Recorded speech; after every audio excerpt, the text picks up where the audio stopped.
Recording in progress.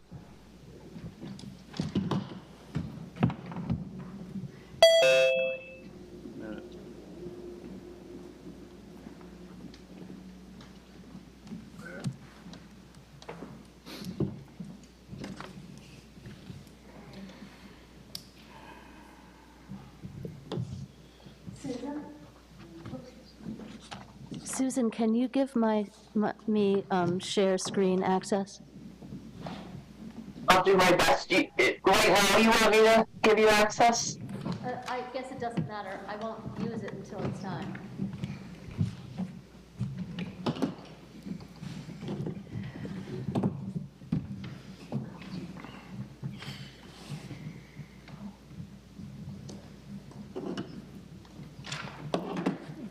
Let's go. It is 6:30, and I'd like to call the meeting to order. Could we all rise for the Pledge of Allegiance, please? Allegiance to the flag of the United States of America, to the republic for which it stands, one nation, under God, indivisible, with liberty and justice for all. I'd like to welcome everyone to our July 6th Select Board meeting. It's always nice to see a lot of folks in attendance. The first item on our agenda is to approve our minutes from our June 15th Select Board meeting. I'd entertain a motion to approve those minutes. So moved. Second. Lee is the motion, and Heather is the second. Any changes, corrections, omissions, excuse me, errors, anything on the minutes on the June 15th ones? None. I was not at that meeting, and I am listed as being present. Scratch you off there, Ben. Okay. I thought that was the Thursday one. You want to have that? Anybody have anything? Lee Dakin, are you out there on Zoom? I am on Zoom. I'm sorry I can't be there tonight, but I'm right here. It's okay. Anything on the minutes? Not that I have found. Hearing none, all those in favor of approving the minutes as written, please say aye. Aye. Aye. Anybody opposed? And our June 22nd special Select Board meeting minutes.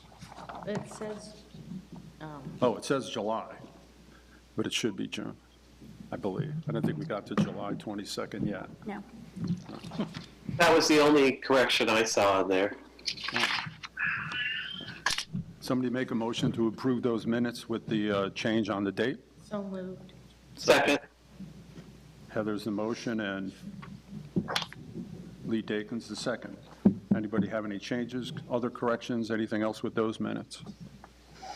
I have none. None at this time. All those in favor of approving those minutes with the correction on date, please say aye. Aye. Aye. Anybody opposed? Next item on our agenda is citizens' comments. If there's anybody here that would like to address the board regarding an issue that is not on the agenda, now would be the time to do so. Are there any citizens' comments? I can't see the board. Is there anything on there? See any hands? No hands up? No. I had a few people that approached me over the last couple of weeks. One of them was regarding, there was an accident on the corner of the Four Corners on the Grafton Road. And they were wondering if there was something that we could do or look into the situation to try to help that corner. So we did. One of the issues with that particular incident was line of sight as you're coming around that corner. You can't see because of fencing and landscaping is the issue. It really was a freak accident. There are not a lot of incidents at that location. I've talked to Rick about it, and I have talked with Kirby about it. There's not a lot unless we require that landscaping to be removed on that corner lot. It's a four-way stop as it is there. Correct. Are there ever any crosswalks or anything there? Hey, Joe. No, we have not put crosswalks there. No, no. Because the sidewalk ends there, I believe, and The then, sidewalk ends there, and there is a crosswalk. That particular incident was a young lady coming down the hill into the intersection on her bike in the middle of the road and didn't stop, was the issue with that particular incident. Yeah. thanks. But Kirby has looked at it, you know, we can certainly talk about if there's other things to do. You have to identify come to that yourself and mic. go to the microphone. I go past there every morning, and there's an enormous number of cars that barely stop. Yeah, we did hear that. So their patrolling is supposed to increase. Thank you, Lauren. Yeah, yeah. Another comment that I I had noticed that, from too. someone else was regarding compression brakes in town. Jake brakes? Mm-hmm. And he was interested in, had we ever talked about it? Have we ever done anything about it? There's no signs. We can't stop Jake brakes. V-Trans has been very clear, you cannot rule out Jake brakes. It's their safety measure. Okay, Yeah, it's just not allowed. okay, thank you. But, this is Lee. Go ahead, Lee. One of my suggestions are, it's just a comment, because this has been ongoing since I was on the select board back in the 80s even. If they go the speed limit through town, we might not be affected so much by the noise that they make. That is probably very true. Thank you, Lee. Anybody else for citizens' comments, or no questions or anything else from there? Not from the last meeting, no. The next item on our agenda is old business, and Julie, can you take us through our old business list? I can. So the police department assessment is going. The focus groups will be meeting on July 13th here at Town Hall. That is open to anybody that wants to participate in that discussion. It is for, the target of the focus groups is business owners, Chester business owners, residents that live in town, and one for residents that live rurally. So I encourage people, that notice and poster has gone out. I encourage people to attend that. It's a good opportunity to talk to Jim Baker, who is the gentleman doing the assessment of our police department, to hear about what the community would like to see from our police department, what we do really well, maybe areas that you would like to see improvement. So it's a great opportunity to speak with Jim and have your voice heard in that.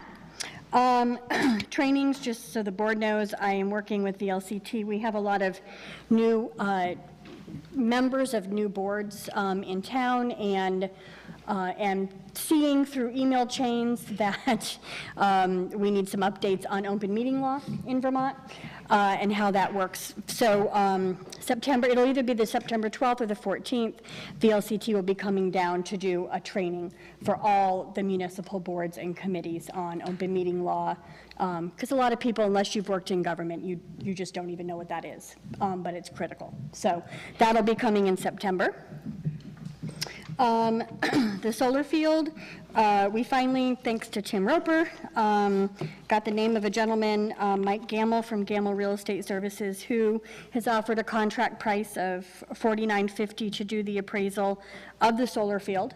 I am waiting to hear back from Green Lantern to make sure that they agree with the appraiser.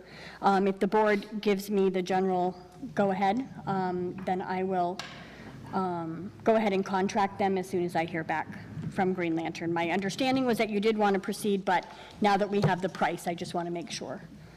It's a step we have to take if Correct. we're going to be considering Correct. purchasing Yep. this. Yep.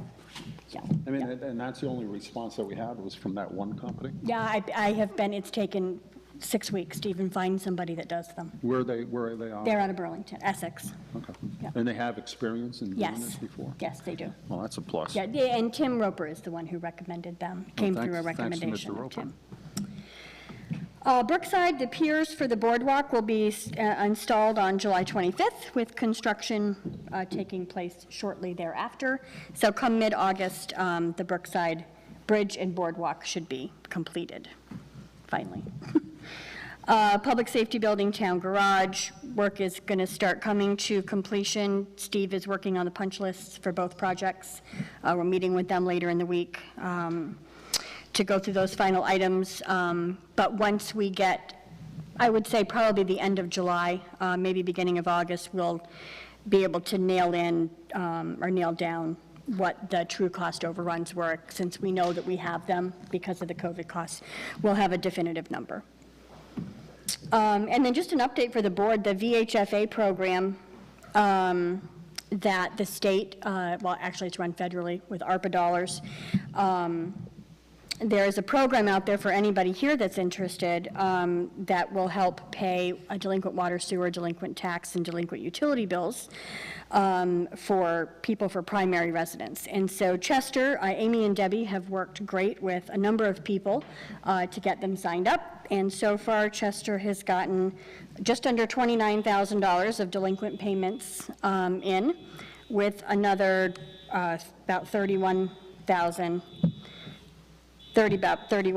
coming, waiting for final approval. So by the time we're done, we will have gotten close to $60,000 out of that in delinquent payments. So definitely a great program. How are we sitting with delinquent payments? Is it average, or is it more so because of We COVID? have actually collected more. Our delinquent rate is down right now. Yep. We'll be doing financials in August, so I'll have all those numbers for you. That's it for me for old business. Any board members have anything on old business? I have nothing. Nope. Nothing. Moving right along. The next item on our agenda is the Chester Community Greenhouse, and it's an update regarding the Canal Street project, the location, and it was specifically warned so that the folks that abut the properties around that area could be part of the conversation and offer their input regarding this project.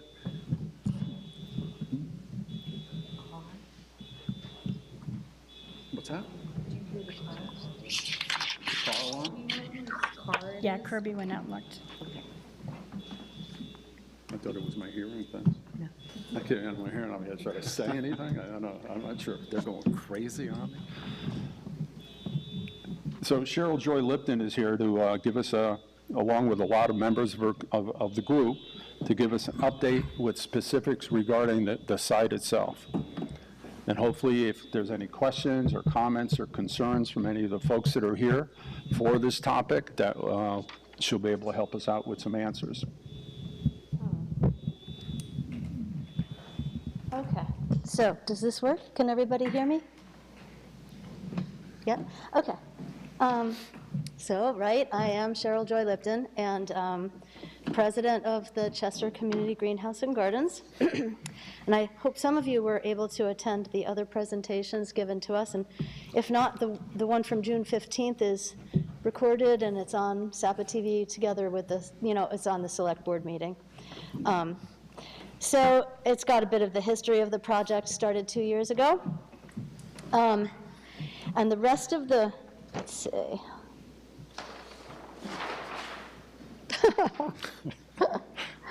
Oh my goodness.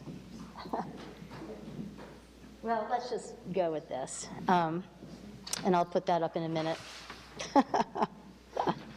I'm pretty clumsy, and even if I'm not clumsy, everything around me is. All right, so the rest of the board of directors here is John Valit, Judy Hallberg, Melody Reed and Luna Berkland are on, and Andrew Malaby, Deb Velto, and Nate Perro, and they are probably on Zoom.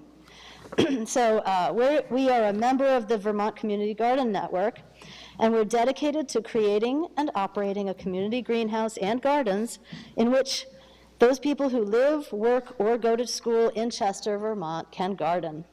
We work to align the greenhouse gardens and its programs with efforts to address local food production, food security, holistic health, climate change, sustainability, education, access for seniors and those with disabilities, environmentally compatible economic development, and the overall quality of life for the residents of Chester, treating everyone with justice and equality. And that's our mission. And we'll use, as it says, organic methods in the garden, in the community garden. So, I'd like to first show you various pictures of other community gardens so that you'll get an idea of what some of them look like, and realizing that while they all have common features, each one is different. So this is the Ludlow area community garden where Judy has a space, and this is a picture from last week in the top left, and the bottom right is an Ottawa community garden later on in the season. So gardens aren't only vegetables, they're flowers also. And this last week, the blooms there are an apothecary old rose. These are heirloom roses. And apothecary old rose and Tuscany rose, old rose in the middle, and also on the right, another Tuscany old rose. So let's see. This shows spring startup at the Ludlow Garden on the top left, and the bottom right is a fall cleanup day in Ludlow. This one is Putney Community Gardens in the top left. Well, actually, it's all Putney. And that's midsummer with all that blooming going on in the top left. Later on in the summer is the top right. And then in the bottom is after fall cleanup, but still, of course, there's harvesting of it. You know, things are still growing in the fall. So here are some other community gardens. This one is in Burlington, Community Teaching Garden at the Ethan Allen Homestead. This one is in Burlington also, another teaching garden, Tommy Thompson Community Garden. This one's in White River Junction. And you can see how the goal will be to also have some gardening higher up, just so you don't, in case you need a wheelchair or can't bend down and you want to garden standing, there's that. That's an example of how to do that. And here, this is in Colchester, Fanny Allen. Here's another one from Colchester. And so that's kind of an example, a few examples of what community gardens can, look like. And there are a lot more. I could just sit here and show you pictures of community gardens for a long time. But this one, so, whoops, did we go past? So this is, somehow we went. So this one is, this is the aerial view of the Canal Street site of that we're hoping to have the community garden and greenhouse there. And as you can see, hopefully some of you are the ones who live around the edges there, and I think you are. So that's the view from above. This is it's a little washed out on that screen. Looks better here, and here it looks best. So you can come up and take a look afterwards. And it's just an example. It's a potential layout for different parts of the project for it to be there. Here is a close-up, so you can see it a little bit closer on that screen, and here you can come up later. So there is the greenhouse would be there, and this is like shed, but not necessarily for that layout. These are, let me go like this. These are the garden plots, and then there's orchard, potentially we could have an orchard and a couple of handicap spots. And, here I just show 5 car parking spots. I think that there's not generally a lot of concentrated activity at a community garden. Typically, it's just a few people here and there throughout the different times of the day and different times of the week. On here, I just show, this would, potentially be some native plants that that are berries and nuts, like, hazelnuts and blueberries and raspberries and different things like that, different berry bushes. Let's see, there will be composting going on, and as a matter of fact, in the Ludlow Community Garden, UVM has got teaching compost there, so they have a whole setup of compost, and they have workshops to teach people how to compost. I think that we'll also have asparagus beds, rhubarb, any of the perennials that are, in gardens. This is a bicycle rack, and the reason that it should be in town is that so most people can either bike or walk to it. Possibly, hopefully, at some point, we'll have pollinator gardens, a meadow, with wildflowers, and the screening, there will be, planting all around the edges of the property, so that if you wanted access, you could have access from the back. We would want to, of course, work together, and if you wanted to have access, you could, and if you didn't want, then it could be completely screened and no access. It's just your choice, and it, of course, can be changed because it's plant materials.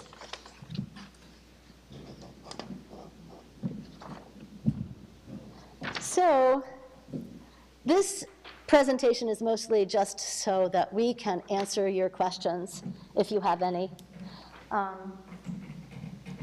And I just will close before questions to just tell you that there are many benefits of community gardening, of community gardens, including higher property values,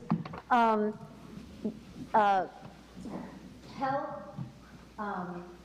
community, and society, and a positive effect on your social activities. And so I guess that's it. I think mostly I'd like to answer questions if anybody has any. And also John, Judy, Melody, and Luna, whoever else is here from the board of directors that will answer questions also. Yeah. Gary, excuse me, Mr. Baker, we're going to have to get a microphone to you so we could have you, it'll show up on Zoom also. Hang in there. There's one.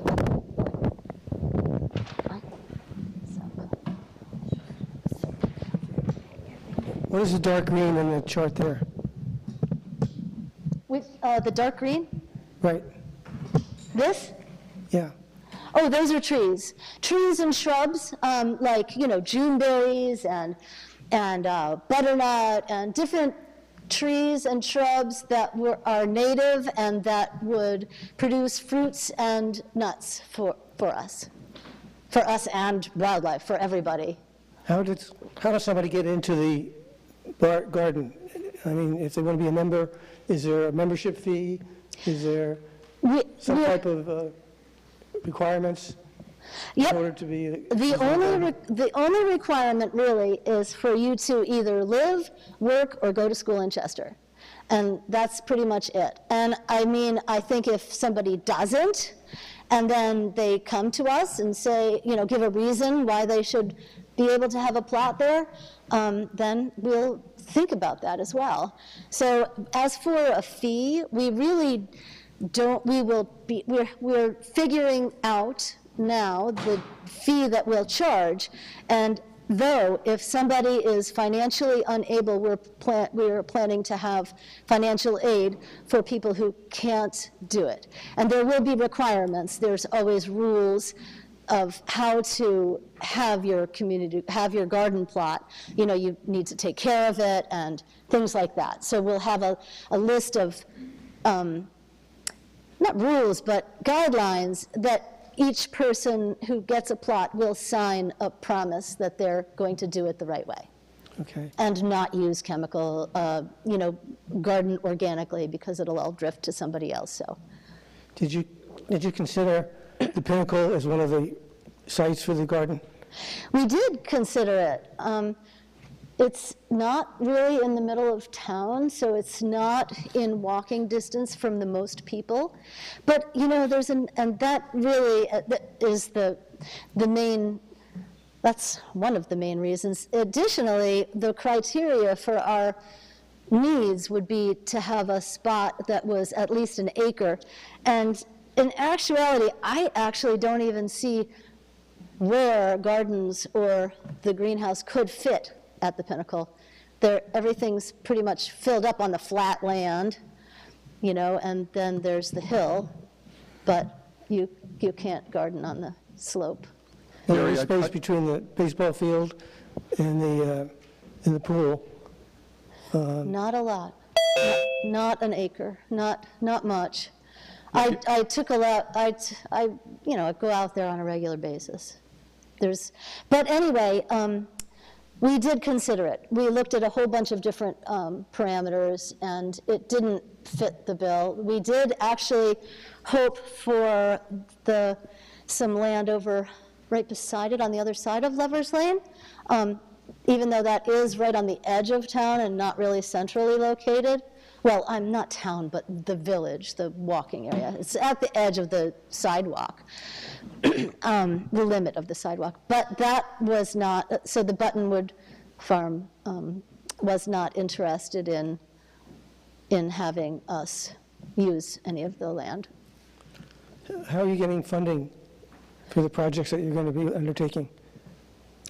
We are going to be starting a capital campaign, and we get donations, and we'll also be funded by people having memberships. Let me help you out a little bit, Cheryl, on this. This is the beginning of the project. It's not basically the whole project. It's keeping in mind that in the future that the greenhouse would be there, and that is the hope of the committee. But this is a small start, just to have some family plots, some local plots, some bushes planted, some berries. The scope of the project in its totality is large, and it is going to take a lot of funding and a lot of work and a lot of effort. This is the beginning of it. It's like the seed of the whole thing. To start, to see what the community interest would be, to see if it's going to take off, if people are going to be involved with it, or they're going to get excited about it, to get the community introduced to what's going on or what could happen and stuff. It's not going to be like next year they're going to be putting up the whole project and starting with the big buildings and everything else. This is just a small step in that direction. And when the select board first did their letter of intent, we went over a lot of the things, a lot of the questions that are being brought up and talked about and stuff. And we thought that because of the positive aspects of it, the community building, the education part, the attraction to tourists, the people with self-sustainability and growing things and doing things like that, were an important part of the community. So the questions are all important, and they mean a lot, and we'd like to hear from as many people that are surrounding that area about their comments and concerns and stuff. But just keep in mind, this is a small step in that direction. So when do you envision that the project would be complete? We don't envision when it will be complete. It's going to take a lot of work to move into the greenhouse part of the project, and we're really starting with the garden plots right now. You know, possibly at the end of possibly we'll be able to put in a couple of fruit trees this year. Don't know about that. The greenhouse itself, that will take some time, and that's going to be a really big capital campaign that we're going to have to work on. But we're starting out first to actually, especially to gauge community interest. You know, if people are interested in having the gardens, and if it works, then, then we'll continue. And if if people are not interested, then, I suppose we'll move elsewhere. But I think it seems like it's going to be a really positive change. It'll be kind of a park-like setting. It will be beautiful, not, Hold on. Excuse me. Yeah, make sure we're recognized before we speak, and then we have to go to the microphone and identify ourselves, and then we're allowed to speak.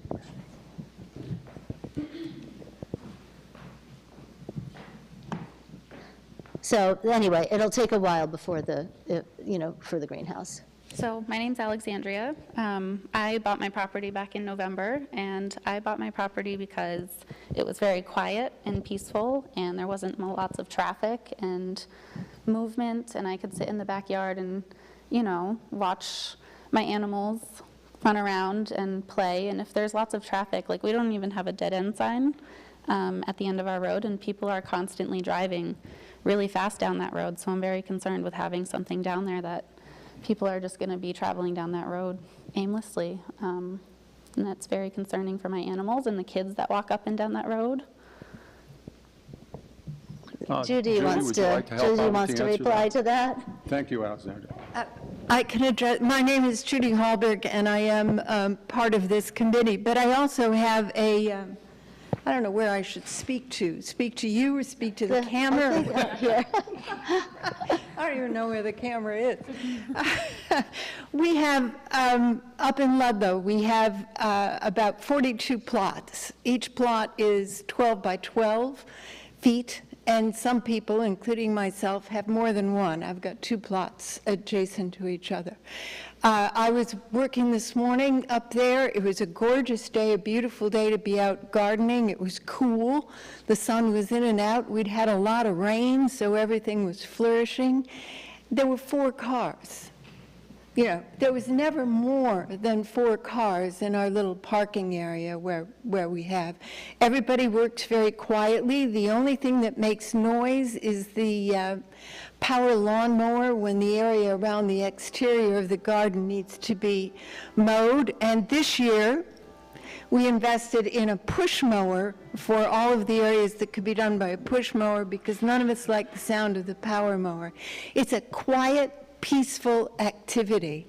It's not a party place. The people who like to garden are not necessarily loud music or party goers or something like that. But I have to say, one of the things I love about the community garden that I'm part of up in Ludlow is how peaceful it is, how peaceful and quiet. It's a quiet, almost meditative activity, not loud, not busy.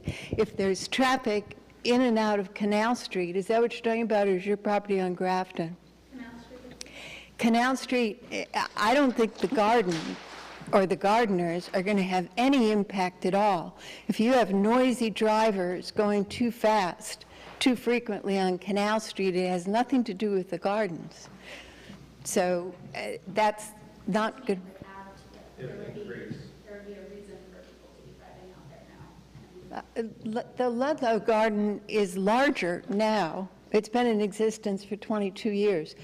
And it's larger and has more members than we will have room for. I just think that everybody that lives there. Excuse me, guys, You but have to go to the mic. this is going to be a conversation to the board. It's just for people on Zoom in the minutes. That's why it's got to be through the mic. That's why. Sorry. Oh, can I, let me say something real fast. The end of, I didn't read my last statement to you all, I just ended. But really, here, let me read the last sentence that I meant to say to you all. We envision this as a park-like setting with beauty, peacefulness, and healthiness.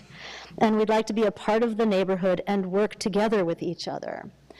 And so, really, community gardens, well, any kind of gardens, typically are really quiet and peaceful and gentle. And people who garden are the same way, typically, anyway, all the ones that I've ever known. And it's not going to be, there's not going to be music out there. There's not going to be partying. There's not going to be people driving fast. There won't be a lot of activity. I mean, people will go out and garden, but that's about it.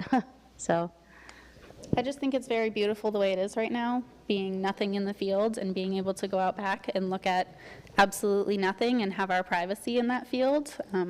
That's kind of what it has been for many, many years. Mm-hmm. And I just wish it would stay that way. Thank you.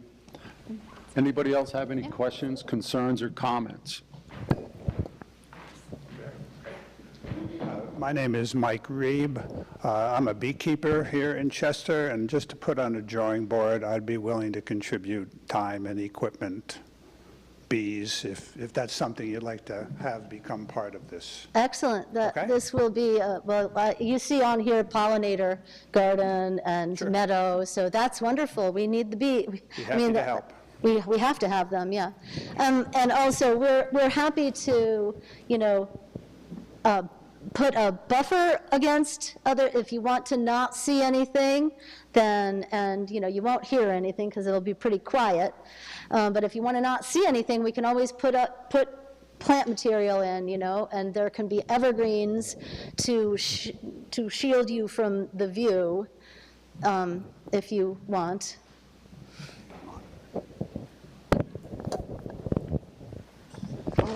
Hello, my name is Derek Jenkins. I'm actually the grandson-in-law of Judy, who does live at the end of Canal Street, and so this will directly affect her. The way you have it plotted with the roundabout, half of that driveway is hers, and you have the driveway angled so that it invites people to go around that circle and drive by her house over and over again. So I don't think it's the view that everyone likes a garden, but I don't think everyone wants it right next to them to affect their daily lives. So I don't think anyone's against a community garden, but you got to take into effect the neighbors that live there. It does directly affect them. And I think Alexandria has some valid points that every time she said something, you guys are kind of, had a rebuttal, which is great, because I know you guys are passionate about this, but the neighbors should have, a say in this, because it is going to affect their lives, and the traffic is going to increase. 4 to 5 cars, maybe not a lot daily, but it's still a lot to them when it's directly driving by their house, speed, whatever. She's got grandkids that are out there playing, and we know that, not everyone sees kids run in the yard, and they should be able to run in their own yard. And there's a question on the screen, I see it, but... Thank you. And part of the consideration that you have regarding the parking and the turnaround and stuff, hopefully will be addressed, because before anything happens, I think there's going to be a survey done to make sure that all the boundaries are taken into account, and all the right-of-ways and all the driveways, and maybe there'll be some reconfiguration of things to accommodate issues that might happen in the future. It's not going to be set in stone, we're going to run and do what they have to do. They're going to make sure that the neighbors are taken into account, if it comes to that point and stuff, and making sure that we know where the boundary lines are, because it's a big step, not only for them, but us as a board, to grant permission for something like this, and the town being involved also, too. I guess there's someone that has their hand up. Yeah, Melody wanted, I think, probably to answer. She's another person on the board. Go ahead, Melody. Hi there. So a couple things. We're addressing you, which is why we're having this meeting. So we wanted the concerns and the questions and all of that. I just want to say that today I was down in Putney and I ran into the co-op there, and their community gardens is right across from the co-op. There were 2 people in there, a mom and someone who was handicapped in a wheelchair. And their community garden is right next to what I believe is a senior complex. So it's very quiet. There's not very much activity. Anytime I've ever been there, it's been very quiet. As with most community gardens that I've visited, rarely are there more than 3 people in the garden at a time.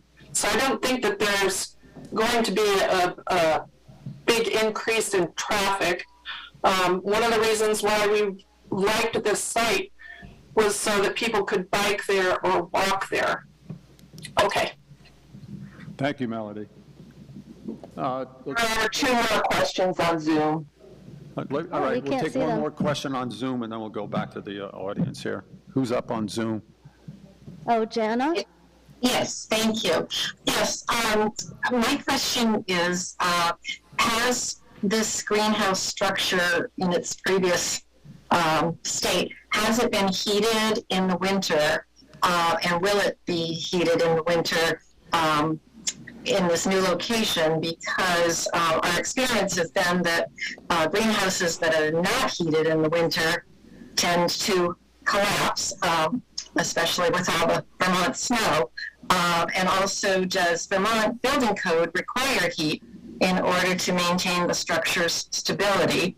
And then the follow-up question is, if and when it should fail, in other words, collapse or fall in, will there be funds kept in reserve to fix it or remove it? Or, you know, what are you anticipating happen with the winter snow and ice and so forth?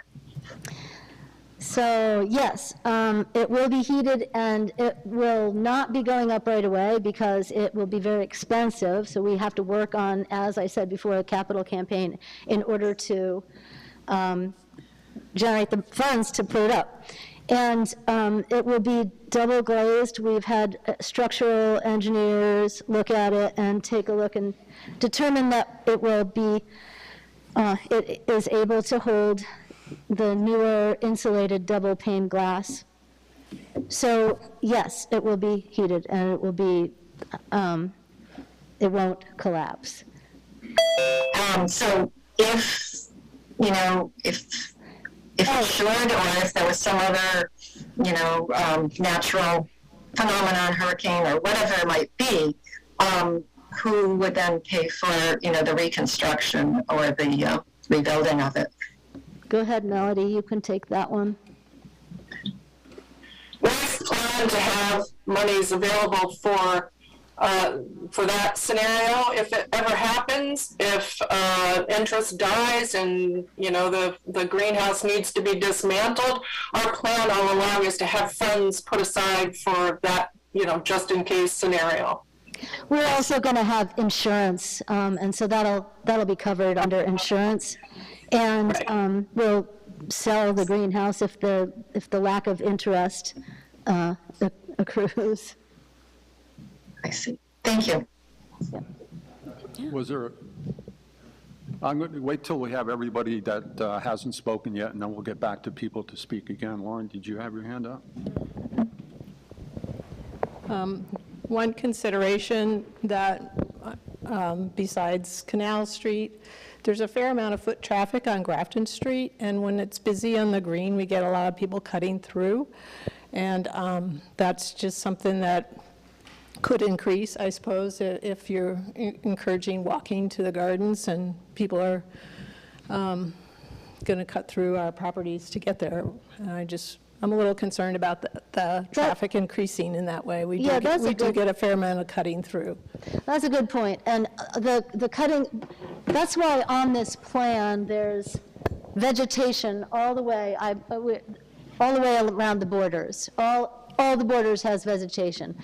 The only cutting through would be if you wanted a little opening for your own property to get through, and if you don't want that, then there won't be. And I believe that once this goes in, there probably will be less cutting through because it won't look like there's a way to get through.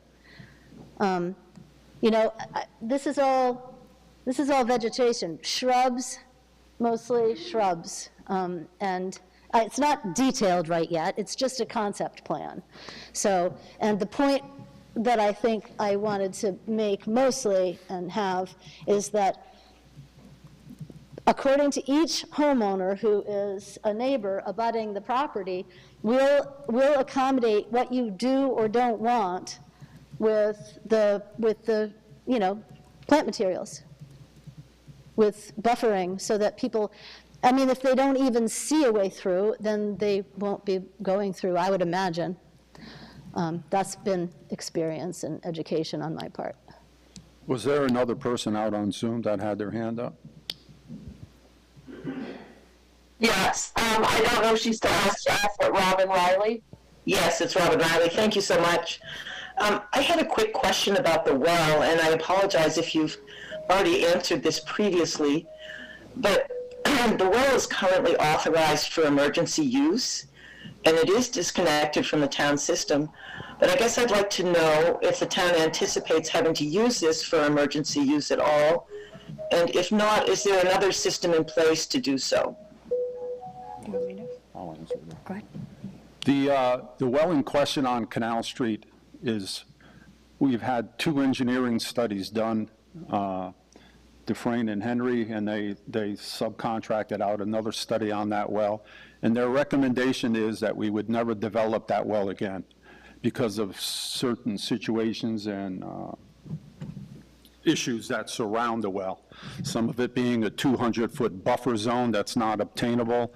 Another one being some sites that were in the area that had some leaks over the years, old gas station on the corner not too far away from there.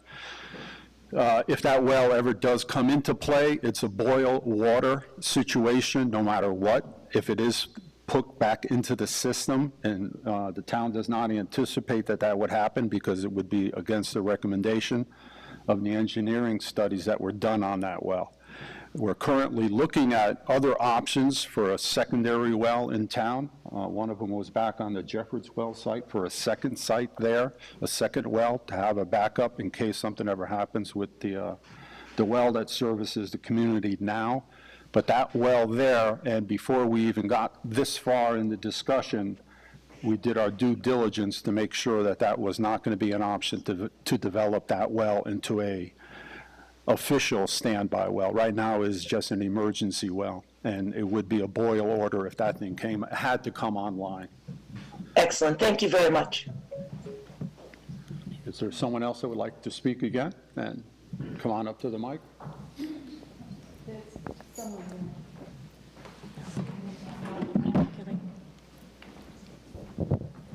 So I'm just concerned with the people that want to have the view of the field, but also don't want to have the extra foot traffic. So you're saying that you would either block off the field totally so we can't see into it, or make a path so people could potentially be walking through our properties? No, I could accommodate both, actually. You could also have a view, but have it be, so, you know, I'm a landscape designer as well, and there's an answer to pretty much anything you might want to have. You can have lower shrubs so you can see through, but can't get through, you know what I mean? So you could do that. Well, anyway, this would be maybe prettier than a bunch of houses going up there, right?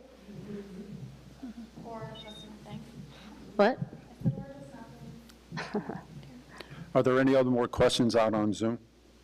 Yes, there is, Arnie, there is one. It's Stephen. Her hand is up. No, it's not Stephen. Hi, is that me? That is. Go ahead. Hi, I'm Leslie. I live on Canal Street, and I just have a couple of questions. First of all, we do have a community garden at the elementary school.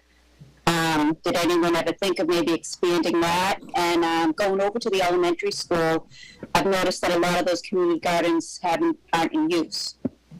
And the other question I have is, I know we talked about the pool, the Pinnacle, and that wasn't enough land. I know, and we want to be kind of close to downtown.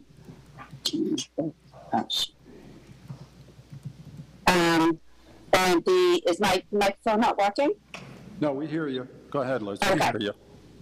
Okay. And the other question is, what about by the swinging bridge? We do have to the left of that, there is a home. Did anyone look into maybe buying that land where the home is been run down for quite a few years, and that's downtown? Yes, we've looked at all the other options of sites, and none has been appropriate, except for this one and the one behind the Academy building, or behind, on that site. So those were the two remaining sites that were the most appropriate. Just leave that down. It made it that long. Okay, sorry about that. Yeah, we did look at at other sites, and there wasn't an option. And we are not, so, let's see, can you tell me about the other? question? The elementary school. Oh, right, the elementary school. So that is not an option for us. The area is used for, by the school, and it's not large enough for the gardens and the greenhouse. If we do end up putting the greenhouse up, then we won't be able to put it there. And the gardens there are very small. Melody, go ahead. But that's quite large.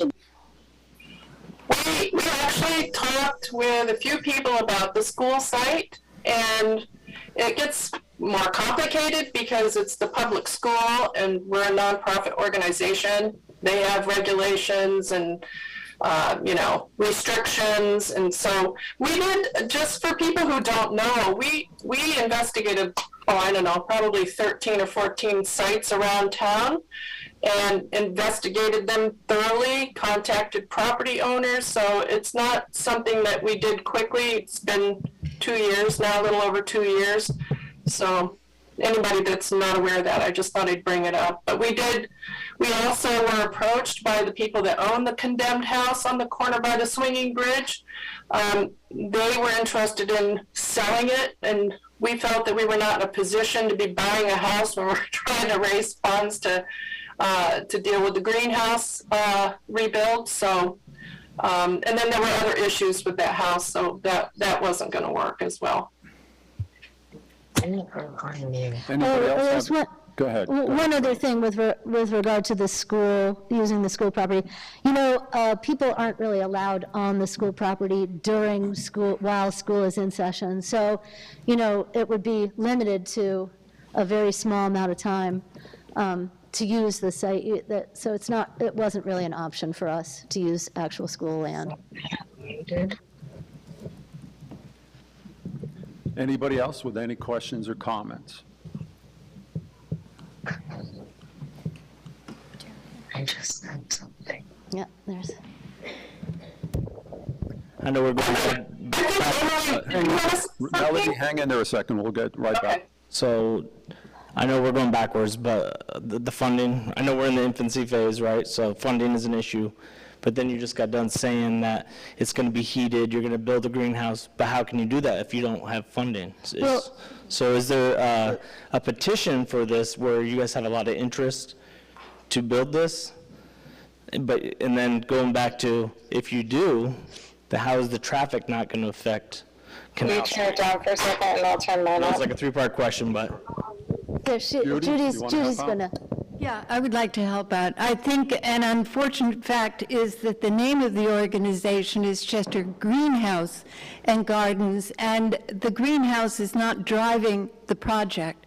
The greenhouse is not the most important thing. The most important thing is the garden plot, so that people can dig in the ground, plant what they want, and grow the vegetables, the flowers, the herbs, the things that they want. The greenhouse, if it occurs, I'm sorry, I've lost the man who asked the question. There he is. The greenhouse, when and if funding is acquired sufficient to build and maintain and ensure the greenhouse, is way down the line. It's, it is way down the line. We have to prove by membership and participation in the garden plots that there's sufficient interest in doing that before we ever get around to putting up the greenhouse. The greenhouse was acquired because someone was taking it down and was looking for somebody to take it away. So it was free to acquire, but it's not free to put up. It's very expensive to put up. And that's a huge hill to get over at this point, and we're not even addressing that hill at this point. We're addressing working with the neighbors, which is why you were all invited, assuming all of you or many of you are neighbors or abutters, which is why you were all invited to come, so that we can work with you in terms of what we want to do, what we see happening on the property, and what works for you and does not work for you. So this is a design plan still, and you have the opportunity to interact with us in the plan. We welcome new people as part of the committee, as a part of developing and deciding what's going to happen first, when, and where. So I wouldn't get, if I were you, I wouldn't get very worried about the greenhouse at this point. But we should in the future. Well, yeah, once we're successful with the gardens, we would start we'd start a quiet and then a very public fundraiser in order to get funds for it. That would be another phase, and that would be a phase So, you know, down the line. maybe a good idea, I think, is for you all could go and in your own selves take a look at other community gardens, because they really are nice places. It's not an unpleasant place, and it's not like people aren't speeding around, but take a look at yourselves. You know, I've shown a few pictures, and the reason that if you also are interested in the whole background of the Chester Community Greenhouse and Gardens, and notice the word community in there, it's together with the community, it is for the community. But go to look at the presentation that was last select board meeting, and you'll have more of the history about the greenhouse and the gardens and the whole, how we started, and you'll have history there. And also, I counted them up. I think this is like the 6th presentation that Chester Community Greenhouse and Gardens has given since we started 2 years ago, May, I think it was. Melody, is that right? May, 2 years ago? Okay. Yep, so, and a lot of them are recorded, I think. So, but the one that I know where to send you is the June 15th select board meeting. So look at that for the history and more information.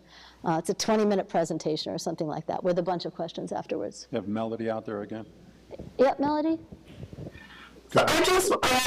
I will add this, that we did apply for some congressional funds. We got wind of congressional funds that were available.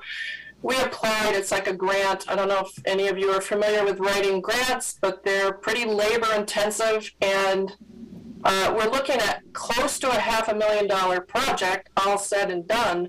It's not going to happen overnight. In fact, I said to Cheryl Joy several months ago that it took them 10 years to put in the Tunerville Trail down in Springfield. And my feeling is that, and we discussed this at numerous board meetings, it's not going to happen overnight. In the beginning, there were some who felt that it was going to happen quickly. And with our new board, we've taken a step back.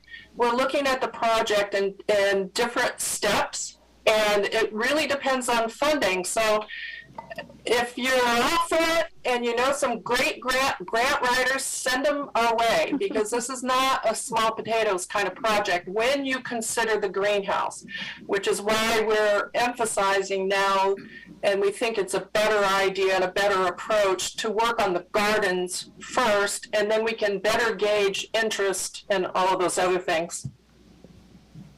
Thank you, Melody.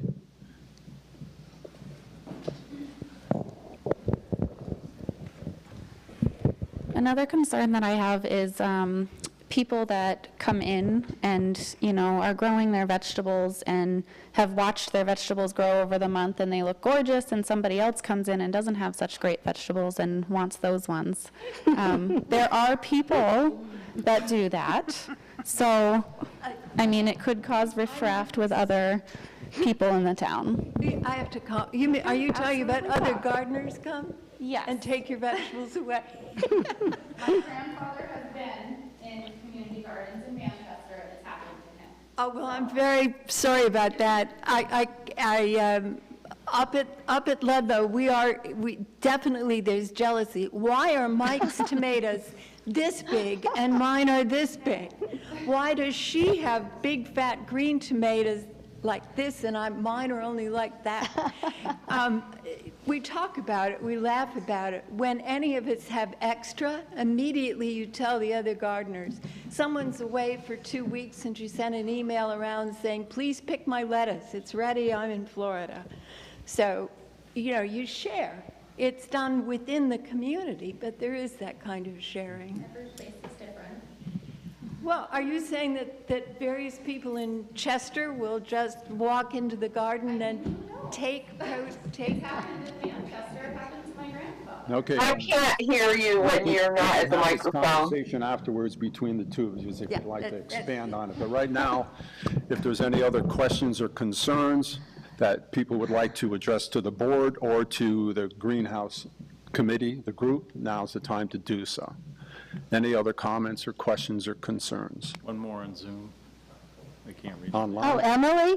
Emily is, she would like to speak. I just had a question, I guess. I'm just curious for the board, like, so there's just a lot of talk about the field and the neighbors, and I'm just curious, as a business owner in town, I would love to see the greenhouse there, but that's not what I'm asking. My question is for the board, what would happen with this field? I mean, it's a town property. Is there, would you just literally you would just leave it as a field forever, or would there be other things happening if this greenhouse? I'm all for the greenhouse, but I'm just curious. I understand when you have a town property, you have a property in town and it abuts town property, that is, I can understand that. And I'm just kind of curious, if it's not a beautiful garden, what might it, I don't know. That was, I guess, my question for the board. That's for you guys. Do you want to give There's no plan for that property in town, unless another organization or group came to the town for a different project. I think it would just stay as is. The board has no plan for the property at this time. I do remember you guys I don't remember when it was even, but not too long ago, you were talking about getting a list of all the town properties and what you were going to do with them and keep them or sell them or whatever. Remember that? Yeah, we do have a list of the town properties. I think there's 20, 25, or almost 30 different properties scattered all about. A lot of them are cemeteries, but a lot of them are just lots and parcels that the town has acquired over the years. For this to happen, if it was going to be a formal lease from the town to the organization, there would still be a lot more work that would have to be done on the legal side of it, as far as stipulating exactly how everything would work. And a lot of it is to protect the town, like you were bringing forward before, in case this project ever just blew apart, that there were funds to decommission it, to make sure to bring it back to the place to where it was before it was used as a community garden. This is just the first step, a small step. If it did get to the point where a structure was going to be erected on the property and it was going to be leased to a private nonprofit organization, there would have to be legal documents signed. There would be, I forget exactly what that term is, but there would have to be a hearing with the town people to see if they were okay with everything again, especially when it came to the point where if there was going to be a structure or something that was going to be of the more permanent nature put on it. Gardens, orchards, bushes, things like that, they're a concern, a minor concern, but they're easily brought back to the way they were. And when you start talking structures and buildings and things like that, that's a whole nother issue. So there is a process in place. If it gets to the point where the greenhouse is going to be a consideration, where this would come up again, and there would be a lot more legalese involved than just this part that we're dealing with now. And I think that's kind of right. I'm not, some of the legal parts of it I hear, and I'm not exactly sure how they work, but we have attorneys for that to make sure that the town is protected. Because in the long run, we're here to protect the taxpayers also. But the use that we gave a letter of intent to stipulated all the reasons why we were for this project as a select board, which was, I think, about a year and a half ago and stuff. And there's a letter that's on file that's documented about this Chester Select Board support. At this point, we brought in the people that abut, and to make sure everybody's aware of the steps we're taking to make sure that it's not a big surprise if things go forward from here. And my personal view is that it does go forward, and I hope the board is still behind it like they were a year and a half ago. Also, it's a small step in a direction that maybe someday we'll have a greenhouse on it, maybe not. I hope it does. If it happens, that'd be fantastic, I think. There's also this particular greenhouse of the same company, the Lord and Burnham. that designed and made this greenhouse. The one in Grafton is almost identical to this one. It's a little smaller, but it's the same greenhouse. So if you were ever interested in seeing what it would look like, how it fits into a community, it's right in the center of the village. There's houses all around it. People use it. It's part of the community, and it looks fantastic there. And It's about just the 20 feet quiet- shorter is all. it? Yeah, something like that. Can we get a microphone to you?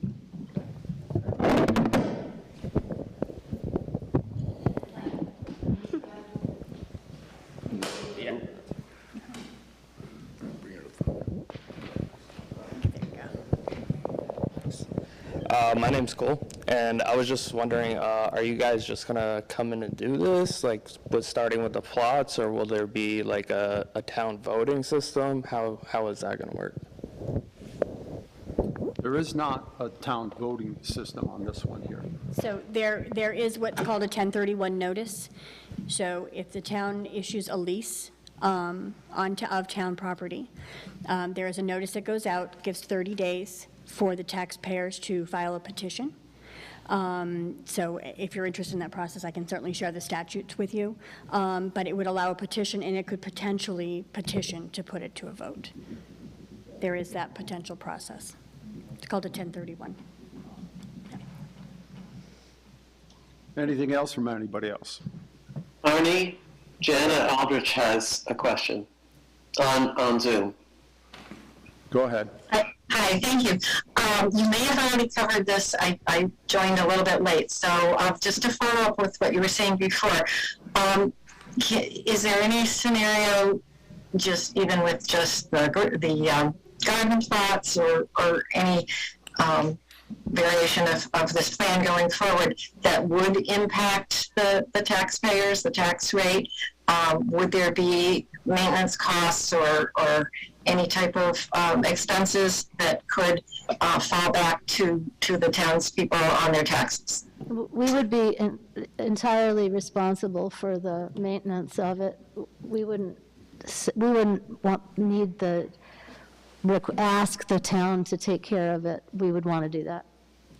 So the letter of intent that was issued about a year and a half ago wasn't site-specific at that time. It was just the concept of a greenhouse. And in that letter of intent, the Select Board put forth several conditions that had to be met. One of them is a decommissioning fund. There has to be a certain amount of dollars set aside in a separate account that would decommission the building should it ever be abandoned. And the maintenance, it was pretty clear in that letter of intent that none of this falls to the taxpayers. The Greenhouse Committee has a road ahead of them to ensure that they maintain and have funds to decommission should the property be abandoned. So no, there would be no issue of it coming back to the taxpayers. The board took pretty strict measures to make sure that that would never happen. And Julie, just refresh my memory on that. Did we also include utilities? Yes, we did. Okay. Yep. Thank you. Yep. And a final lease would be doing the same thing. I mean, I certainly am going to make sure that any lease that's in effect it protects the taxpayers so that this does not become a burden to the taxpayers. That's pretty critical. Yep. Anybody else?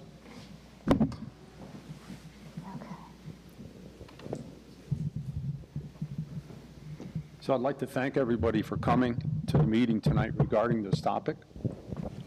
I appreciate the comments and the concerns. This will not be the last time we'll be talking about this. And we'll make sure that the abutters know about what's happening and how it works, or what's going to happen, if anything. And we'll make sure that people have the information that they request. If you have any questions, you can get a hold of the town office or myself or somebody from the Greenhouse Committee, the Community Gardens Committee. Talk to them. Ask them the questions. They're the folks that are going to be involved with this. They're the folks that are going to be the ones to contact when it comes to that point. And I'm sure they would love to work with anybody that's a neighbor in the neighborhood or a part of the town or any other concerns that there might be out there. Can I ask a question? I just have a question. So you heard a lot of concerns from people. I have a few written down. So will you be going back with your conceptual plan and coming up with a way to address the various concerns that were presented and then resubmitting that back to the select board for review, or how are you going to proceed? Right, absolutely. And what I had wanted to say also is that for anybody who is living, there, I would love to be able to talk to you and see what, work with you to address your concerns on the potential site plan for to make you happy and to make us be good neighbors with you guys. So, yeah. So you're going to address those and then we'll come back to the board? Sure, yeah. Okay. So then there will be another meeting with the abutters, is what I'm thinking. Sure. Just something that, maybe something that can show that their concerns have been, in trying to come up with a way to move the project forward for you. I think you need to look at their concerns and see if there is something that you can offer. Yes, and maybe I can get I, of course, wasn't taking notes. I jotted down just a few things that I heard, so I'm happy to share them with you. I think a survey would be an important part of it. I think so, too. To delineate Right. exactly where all the boundaries are, to make sure that everybody's aware of what's happening in that area, know where the property lines are and stuff. Absolutely. Instead of having it come up afterwards. Agreed. Well, thank you for the presentation, Cheryl, Joy, and your group, and I wish you luck for all this, and I think it'd be a fantastic part of the community if it comes to fruition, and I hope it does. Thank you.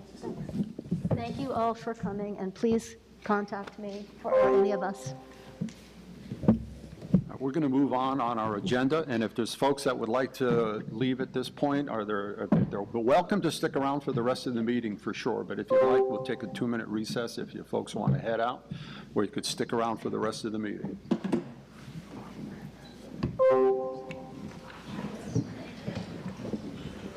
That's it, huh? No, the rest are for the next item. The rest are for the next item.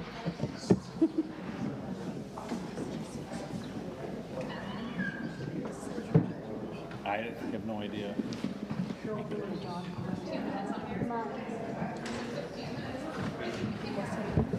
I think maybe we could spring for a new easel. Open the bar.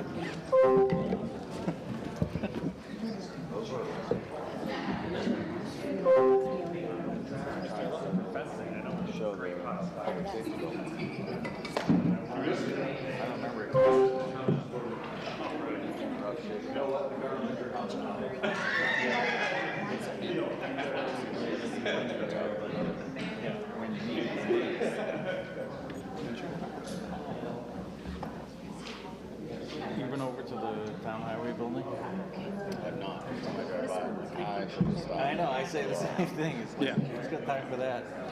My dad was here for Father's Day, and we went down the day after on Monday and took a tour of the Emergency Services building. It's nice. It's still the same. The door code is still the same. So I could probably get right in. Yeah, I'm not privy to that. I didn't need it because I was walking across the parking lot and Rick Cloud was there. He was like, well, come on in. And then he promptly handed us off to Amanda. Like, here, they want a tour. And then Steve was there and that helped too. Yeah, it's a nice building. It seems like a huge improvement all the way around.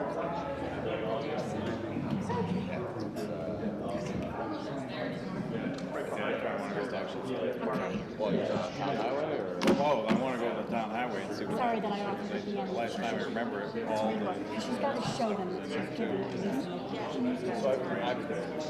probably 3 maybe 5 miles in there. Then strange walls, where there was never walls.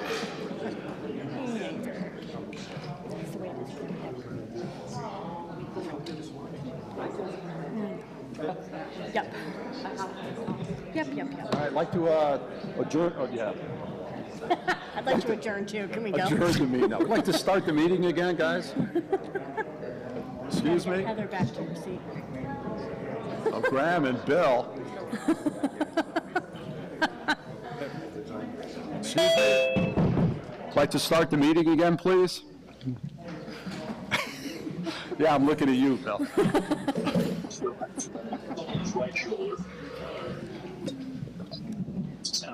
The next item on our agenda is an acquisition of a property through a tax sale on Amsden Hill Road. Go close the. Yeah, somebody needs to. Hang it a Just see if second. they can take it downstairs.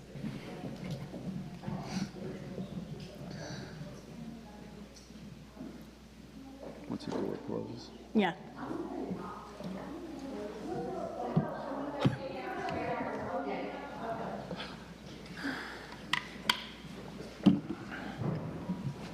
I'll repeat. It's acquisition of a property through a tax sale, and it's a program that's being offered by the state, I believe, and the property is on Amsden Hill Road. And Julie, can you take us through this one? Yes, so I have been working with regional planning. There is a relatively new program to the state. It's the Hazardous Waste Contamination and Cleanup Program. It's monitored and run by ANR and ACCD.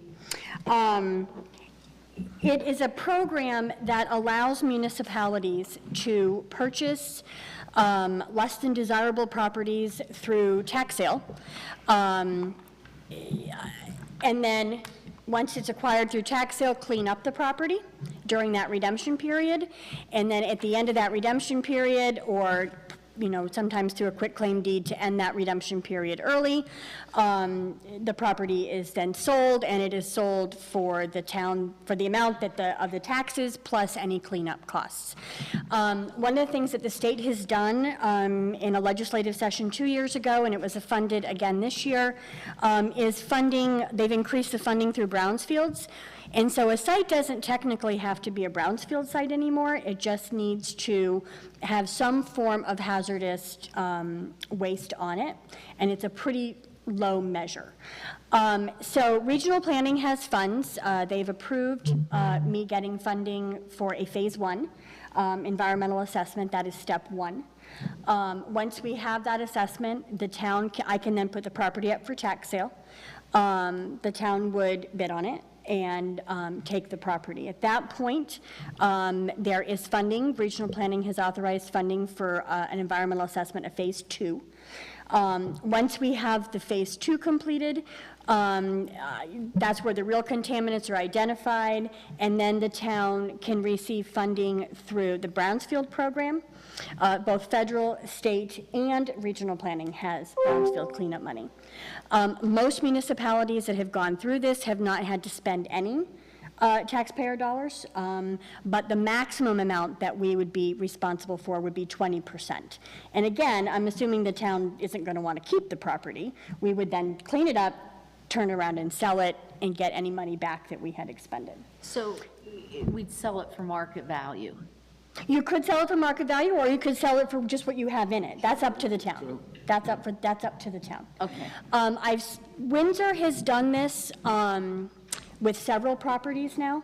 I've had some long conversations with Tom Marsh. He's found the program to be very easy to maneuver. He's had no issues. They've been able to clean up a lot of properties that they would not have been able to otherwise. This particular property on Amsden Hill is one we've been hearing about for years. And it's also one where the property owners don't want anything to do with the property. So it's a perfect property to try it with.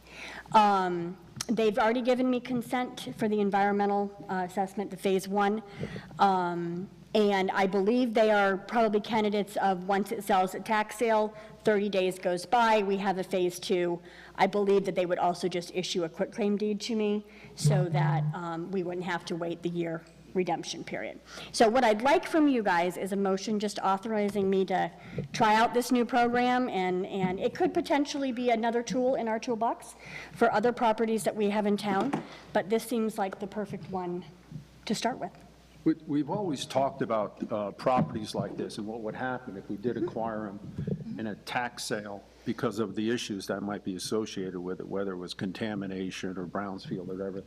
The program that the state offers with this is really helpful because it's a safeguard against us being liable for, like, say, a major cleanup or a major oil spill or something that was found there. Right. That would be costing thousands or hundreds of thousands of dollars. So the program has some built-in safeguards for a town to go through this, to do it, and have the positive results at the end, which is, I think, really helpful for a town our size. Really helpful. I think it's really helpful, and I think we should jump at it. And I think this property is a really good trial. I'll make a motion to approve Julie following through and continuing on with this process. So, second. So Lee is the motion and Heather is the second. Any further discussion on this? Yeah, I have a few questions. Having been in the remedial investigation and cleanup business for 25 years, just concerned about what kind of funding limit there might be. I know that some of the programs put out by the state for dealing with contaminated sites, the site would pay for, they require some kind of initial payment by the property owner, but the state would pay for the investigations and cleanup and all that stuff, up to about $1 million. So have you heard of anything relative to some kind of funding limit, or is it just open-ended? I haven't heard funding limits. What I'm hearing a lot about, Tom Marsh in Windsor had a pretty steep one that they had to, that they remediated. That was up, creeping to that $1 million. I don't believe this property is that, but I guess you never know. But my understanding is there's just so many funding pots, both federal, state, and regional planning, that from what, because I'm now on the regional planning board, so I'm starting to see some of this, and they pull from multiple sources to get things achieved. So I haven't heard of one yet where the funding wasn't available to get it cleaned up. And again, I don't know that this and I should point out too, you get the phase one first before we step in. Okay, that was going to be my next question is, so we don't have to commit until we get the phase one results. That phase one is going to happen. Once we have the phase one, then we have to sign that liability exemption form that I have to sign, and that keeps the town liable-free, or however you want to say that. And then we put it up for tax sale. So we have some months ahead of us still, and there are still some places where we can get out. But that phase one is critical. Sure. And so this particular program is run by Department of Environmental Conservation, and you said ADD. This is A&R, which is part of DEC. Well, DEC is part of A&R, yes. Yeah. So this is A&R and ACCD. Okay. Maybe we should call the departments by their full name so people who don't know Agency of Commerce and Community Development and Agency of Natural Resources. There's a lot of them. There's a lot Yeah. of them. Yes. And again, just hearkening back to when I used to do this for a living, working with the state can sometimes be a bit of a challenge depending on who you get for project manager and all of that. So I just want to go into this. I think it's a great idea. I'm happy to vote yes on this, but I just want us to go into this with our eyes wide open because there can be surprises down the road. Absolutely, Lee, and so I'm very acclimated to working with the state agencies. And I appreciate you doing the due diligence to make sure that this is something that we can work with. So. And the other thing that's great about this too, Lee, is that, so the town partners with regional planning. So we have the power of the Regional Planning Commission that guides you through the process as well. And that's a big thing, Sure, actually. yeah. So, yeah. Yeah. Well, and I just feel like there's a risk in doing nothing too. Oh, absolutely. Yeah. And that risk, in my view, is outweighed right now by a project and a vehicle to get one thing resolved that could, prevent things from happening down the road. So I think we should pursue it. Yeah, one thing that we need to be aware of, and I'm sure you've thought of this, Julie, is that we get all done with this and the property's not saleable. So we could end up owning that piece of property and not being able to use it for residence or anything like that. But my guess is that this particular piece of property is a good one, like you said, to cut our teeth on and see how it all goes. Yeah. Any other comments, questions? All those in favor of the motion to have Julie go forward with the program regarding, Arnie? Yeah, sure. Go right to the mic here. Come on up. I'm Gary Rapinati, and I live in the neighborhood. There's a whole bunch of people here that are for this project, and as a neighborhood, we'll do whatever we can do to help. You get some dumpsters there, we'll fill the dumpsters up. Whatever we can do, we really support it, and we're glad that you guys are considering this. Great. Thanks. It's great to have the community behind you when you got a project going on like this. Thank you. And we've heard your concerns over, I mean, I don't know how long I've heard your concerns, but I have. And so a lot of times I have felt, and I think the board, stuck without being able to do things. We did an ordinance. We've done certain things to try to address this. So now that this vehicle is available to us, from my point of view, I think we should just jump on it. And it's a great project to do it on. Oh, come on up to the microphone. Oh, they had the portable. Oh. I'm Dave Johnson. I also live in the neighborhood up there, and I'd also like to commend you for attacking this project. Is there a time limit that the town has to react to this, to make this happen? Not really right now. So the next step is, like I said, is the phase one. Once I have the board approval, probably the phase one will probably be done in mid-August. The timeline my timeline starts ticking when that phase one is completed. And then I have to sell the property at tax sale within 6 months.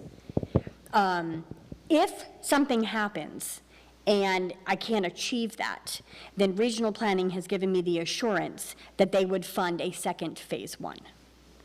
So then that starts us over again. The fact that we have property owners who are in agreement is really the reason I want to move forward with this property, because I don't think I'm going to run into any barriers on the time, because they're in agreement to get it done. And once phase one is complete and then the town owns that property, who does the cleanup of that mess that's there? The town will have to hire somebody. Town people, or town is going to hire somebody to do The it? town, well, depending on what's there. So if there's hazardous material, then we're going to have to hire somebody in.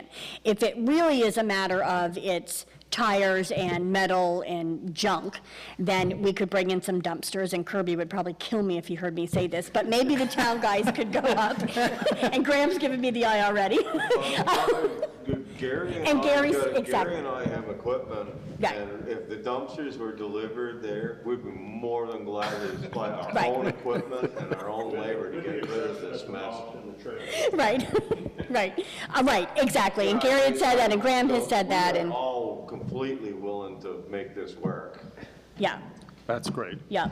That's why it seems like it's going to be a great project for a first time. Help out if need be. Yes, and that's another reason why this is the perfect project to start with, to see how this can really work And together. but I do think, and it's great to see you all here, and I think it's probably the same property we talked about back. Forever. Oh, ever. A lot of years. So, like, as Heather said, that we have a mechanism to actually take care of it, I think that's great. What I would also say to all of you is we're moving on it, and liability-wise, once the town owns it, we got to follow those right steps so absolutely. that we're not. Oh, yeah, yeah, yeah. Cheryl, Joe, you had I just have a quick public service announcement. Cheryl. There's a Florida plate. Microphone.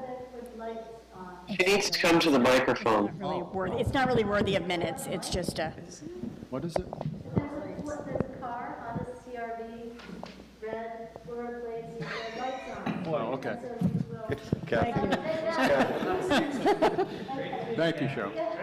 I'm sorry. Come on up.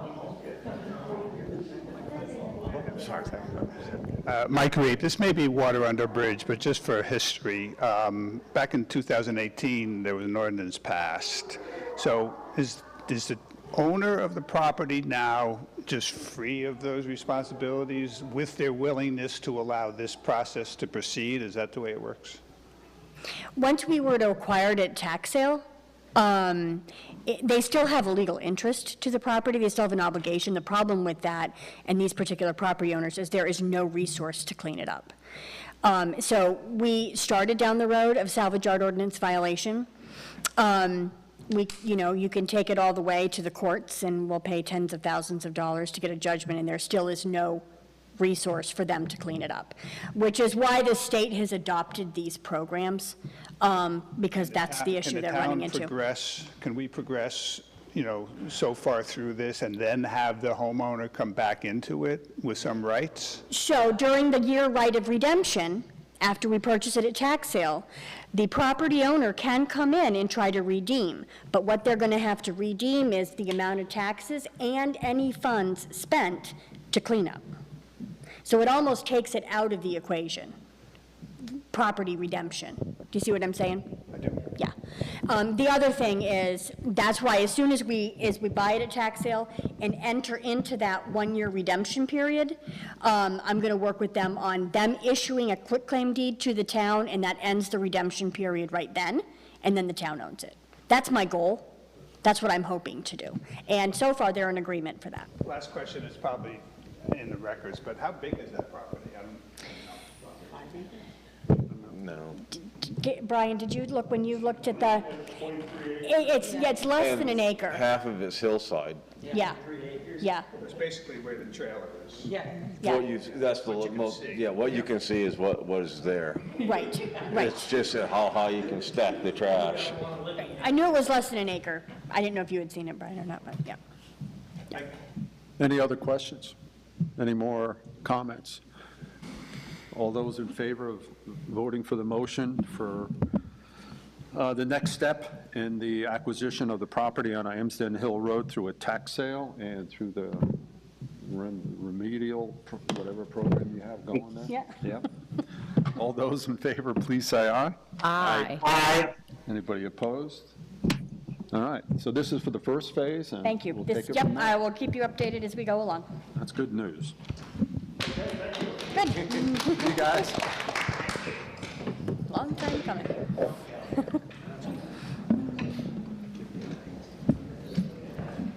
You guys not going to stay? You miss us yet, Graham? No. That was a quick answer. We'll give him a minute. You will give him a minute to clean up.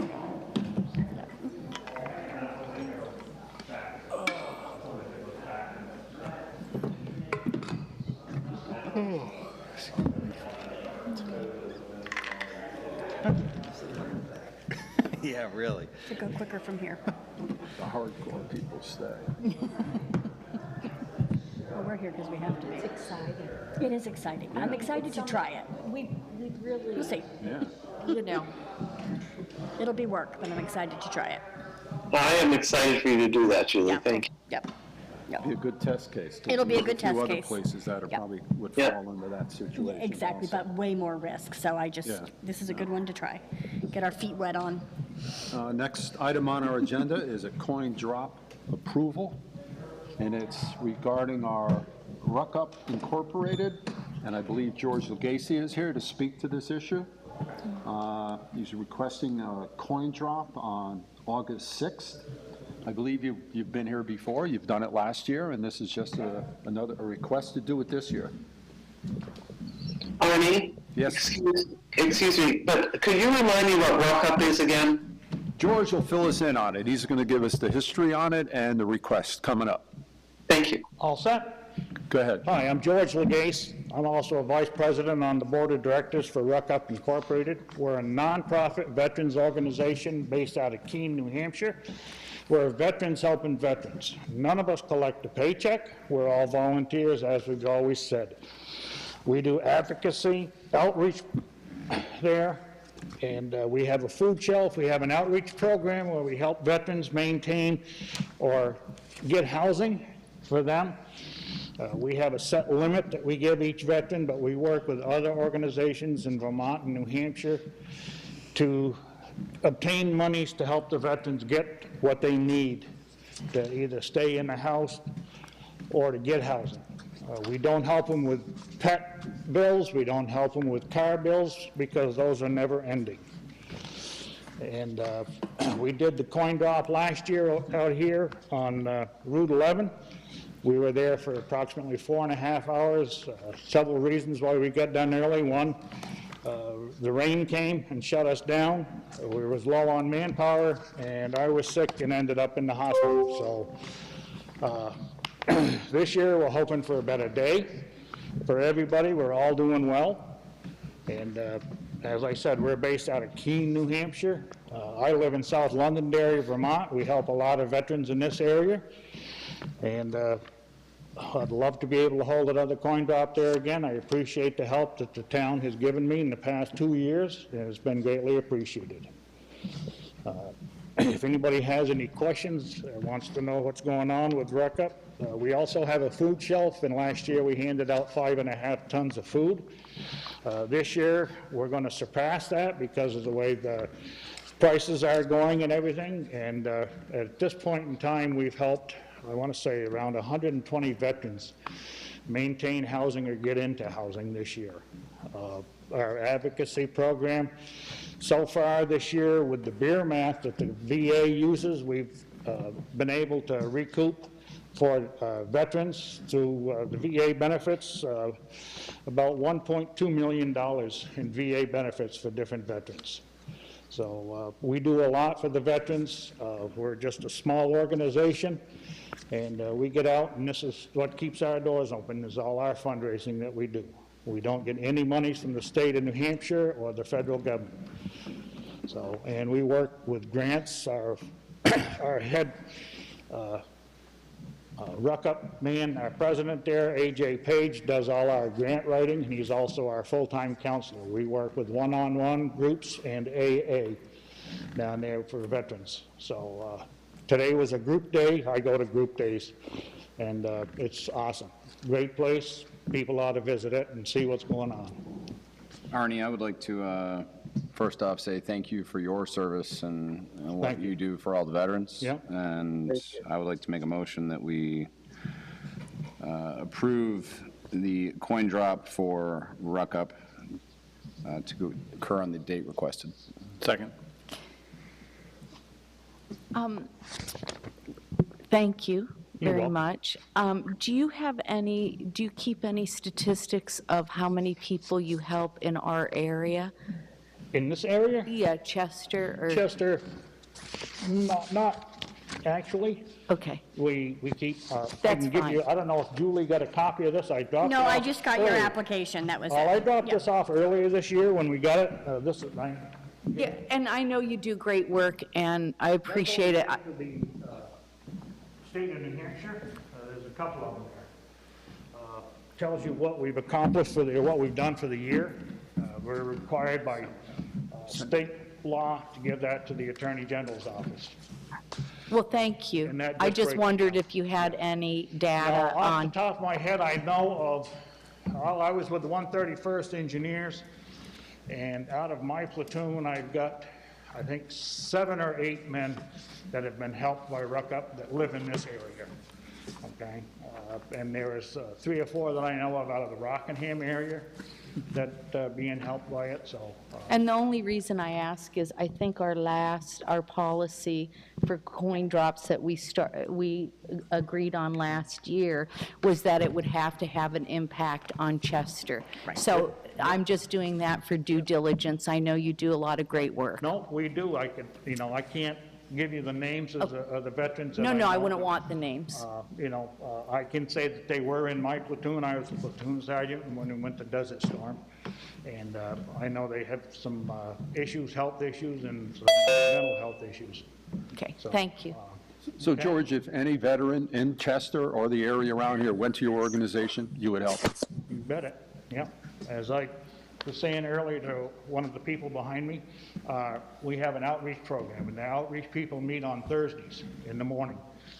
And we desperately need volunteers to help with that, but if there's a veteran that needs help, they can pick up the phone, call any day, Monday through Friday. We have a CQ down there, person answering the phone, and writes it in a record book, and they'll get back to you within a day or two. on that there, so. Well, I think it's important that we get the word out also, that it does help people in Chester and the area around here, that maybe some people aren't even aware of this thing, and now they Well, I would be do because have, of I it. have put up flyers around. Yeah. And I have 3 cans in town that I collect coins on for, you know, when you got 50 cents back or $1 back and change that is there. I got one at Dr. Favre's office, one at Smitty's, and one at the Snelco station. And I put brochures in those, and I try to make sure that they're full all the time, so. Good. Thank you. Thank you. So Ben is the motion and Lee was the second. Any further discussion on this? So all those in favor of approving the coin drop as requested from Russack for August 6th, rain date August 7th, please say aye. Aye. Aye. Anybody opposed?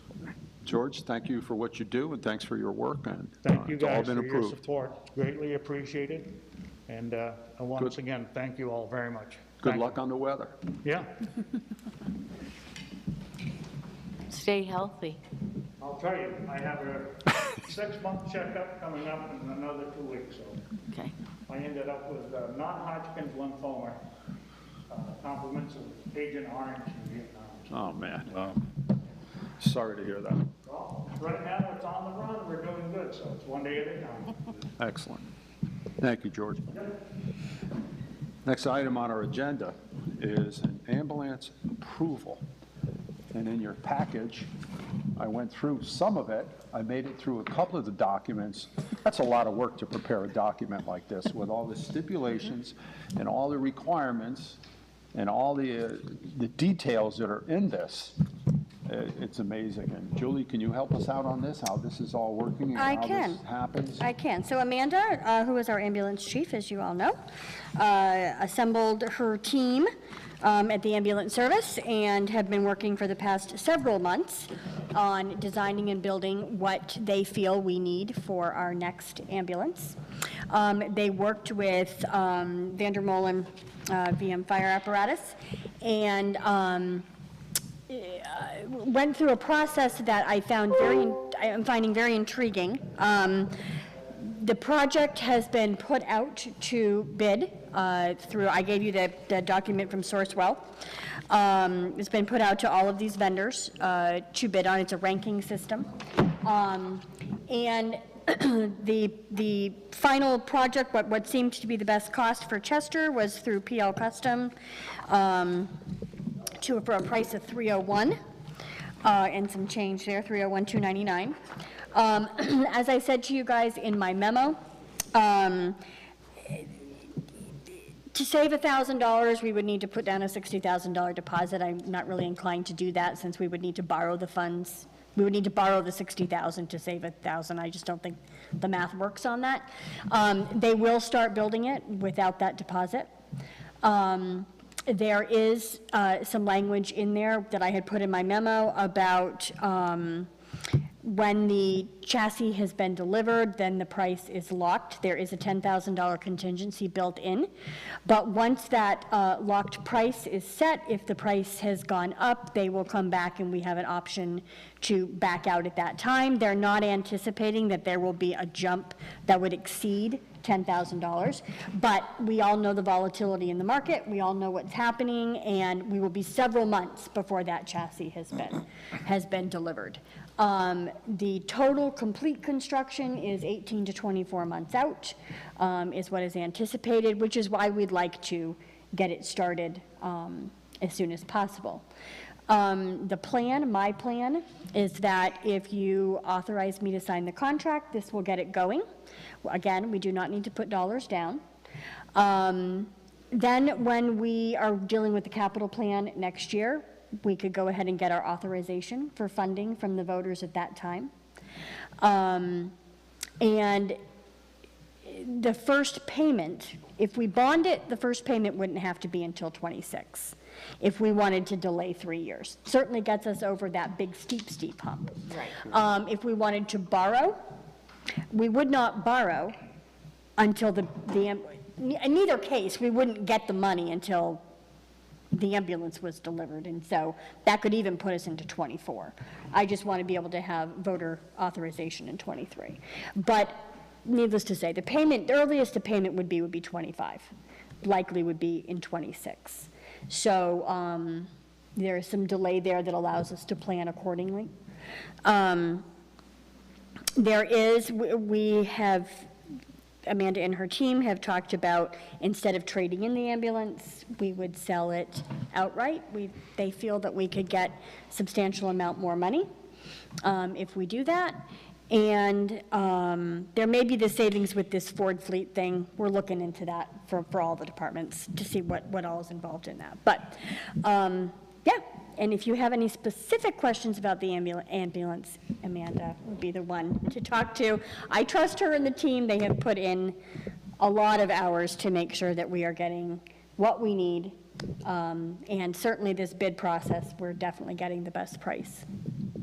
So I'd like to ask you, Amanda, put you in the hot seat, just to describe for us and the rest of the town who may be paying attention, why we need a new ambulance and what this one gives us that the old one doesn't. There you go. Well, usually every 10 years we trade in the ambulance for a new one, so it's already 10 years old. We're already seeing wear and tear on this vehicle. So purchasing a new vehicle would be great. Again, it wouldn't be for, the chassis wouldn't arrive for 18 months, then it takes about a 6-week build. With this new ambulance, it's not much different. It is a different brand. It's not a Chevy. It is a Ford F-550. And with this, it already has the 4-wheel drive in it. If we had gone back to the Chevy, we'd spend a lot more to put a Quickly in it. This is basically the same layout inside. The cabinets may be in different areas and different sizes, but it's basically 3 inches different. The inside, we've done some tweaking, but it's mostly everything that's currently in there, just different size, compartments and different locations, and then different locations of where we're putting the radio, et cetera. So not much different. And just one of the selling points for the new building was that we had extra length, so we didn't have to get a custom size truck. Is that the case? That This is the one we're going with, so it'll fit in there. Yep. Yeah. Yeah, okay. Great. So this is pretty detailed, I think. Yeah. And I don't know ambulances, but as far as bells and whistles go and bare bones versus deluxe, just doing my job of asking where in that is Sure, this? we really are keeping it bare bones. There's no bells and whistles. The only bells and whistles we have are upgrades that are mandatory through the state adopted standard triple K requirements. So unfortunately, like the stretcher has to be an auto load stretcher. The one we have now is obsolete. And the seat belts used to be just one lap out. They have to be the 4-point harness now. Those are the only real different things. We've not done any upgrades or anything. It's pretty much the same thing. It's just that the cost of everything is just so much more. Right, okay. But there's nothing, we don't have anything spectacular, just change of size of the cabinets and where they're located. Well, and we do want our ambulance, like, to work when you And need now it. that we have a good maintenance personnel with Steve Vertifay, keeping things up to date, and quality maintenance and follow-up and working with the warranty, I think we will be able to keep it in good condition for a long period of time. And when you say long period of time, what are you thinking? At least 10 years, but hopefully we can extend this to 12 years. But the problem is if you go longer than that, the trade-in value, I mean, right now the trade-in value is $10,000. So if we sell it outright, we're looking to hopefully get it more like $30,000 for it. So when you keep it longer, the value of it decreases. So Sure. Do you remember what the old one cost 10 years ago? I should have looked that up. I do not. It was like $240. Yeah. And the I only was reason gonna I say- remember that is because I applied for several grants. It's almost impossible. Because to I think get. before, like, 3 years ago when we were looking at this, we were thinking anywhere from 265, but that was pre-COVID, so. Well, 240, 10 or 12 years ago to 300. I know the stretcher's another 40,000. It doesn't seem like that big of a jump compared to what everything else has been going up. And if you're going to make sure that a piece of equipment is something that works and works well, that's the one that I think is the priority, is an ambulance. Everything else, Well, and the plow oxygen truck and the- and, you know, And that was nice to have the input for the members, you know, what works for them and have them. They brought some samples for us to, demos, so we get to play around and actually speak with the person like, oh, no, this doesn't work here. And so we really had to hands-on on designing this. So do we buy the cabin chassis, or does PL, whatever, buy it? The chassis, Yeah. we don't have to pay for the chassis ahead of No, time. but I mean, do we buy it, and where would we get it serviced? Because the closest Okay. Ford dealer is in Claremont. Yep, so we could get it, general maintenance done at AGT in Rockingham, and then we would go to Newport. Okay. Yep. Okay. the only thing that I saw, and it's probably not a question for you, Amanda, is on that contract. I think it was the sales with Vander Molen with the contract price on the cover page, and it was number 9 and 10. Is that like a standard statement that they're basically saying that if anything goes wrong or anything happens, we got nothing to do with it? And maybe I'm reading it wrong, but I couldn't understand what that wording meant.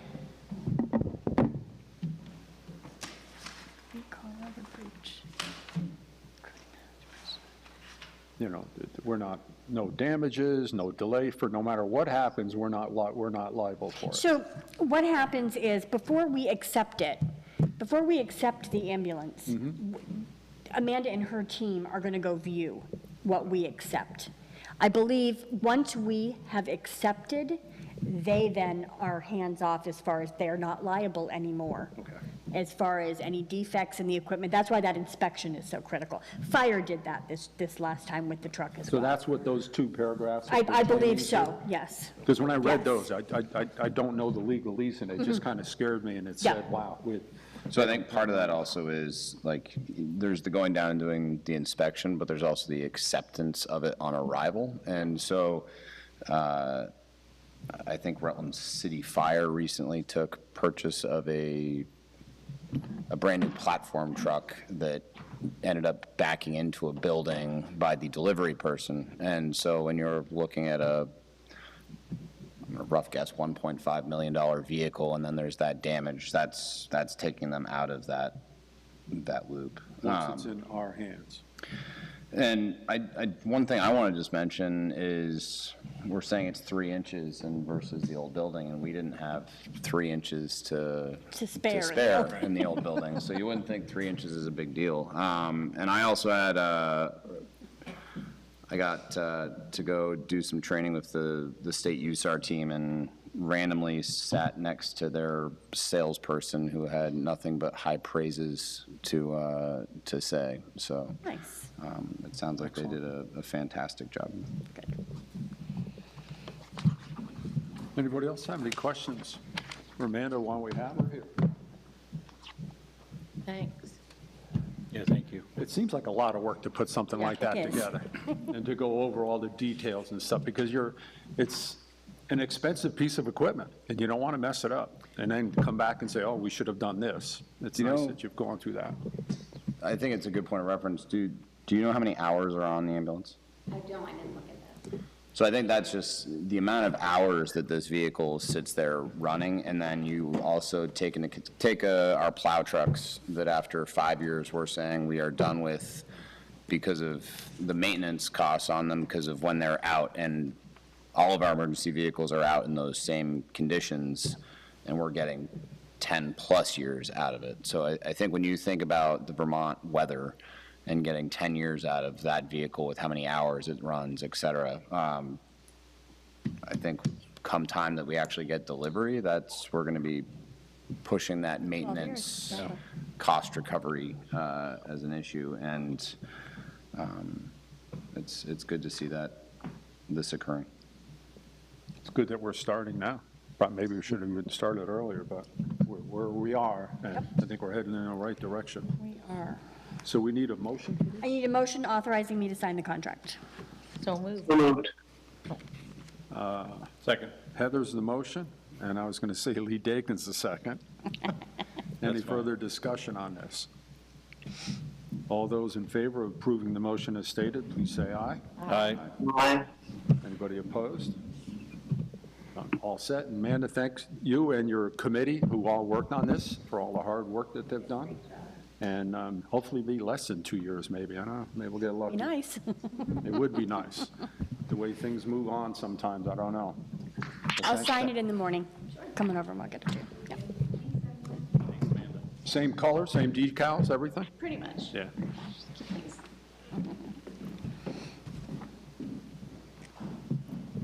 Next item on their agenda is ARPA funds update. I think in our package, we had a list of items that's been compiled. Some of them are already spoken for, some of them are requested, and plus all the other ones that were on there. So at this point, what do you need from the board on this, Julie? The purpose of this was I told you guys that I would give you an update on where we were at. I took all of our, the department heads things. Anyway, I took all the department heads list. I took the comments that were made in, either emailed into me or from our public meeting that we had, kind of assembled them all into one gigantic list. And, you know, some things are just not attainable at this time.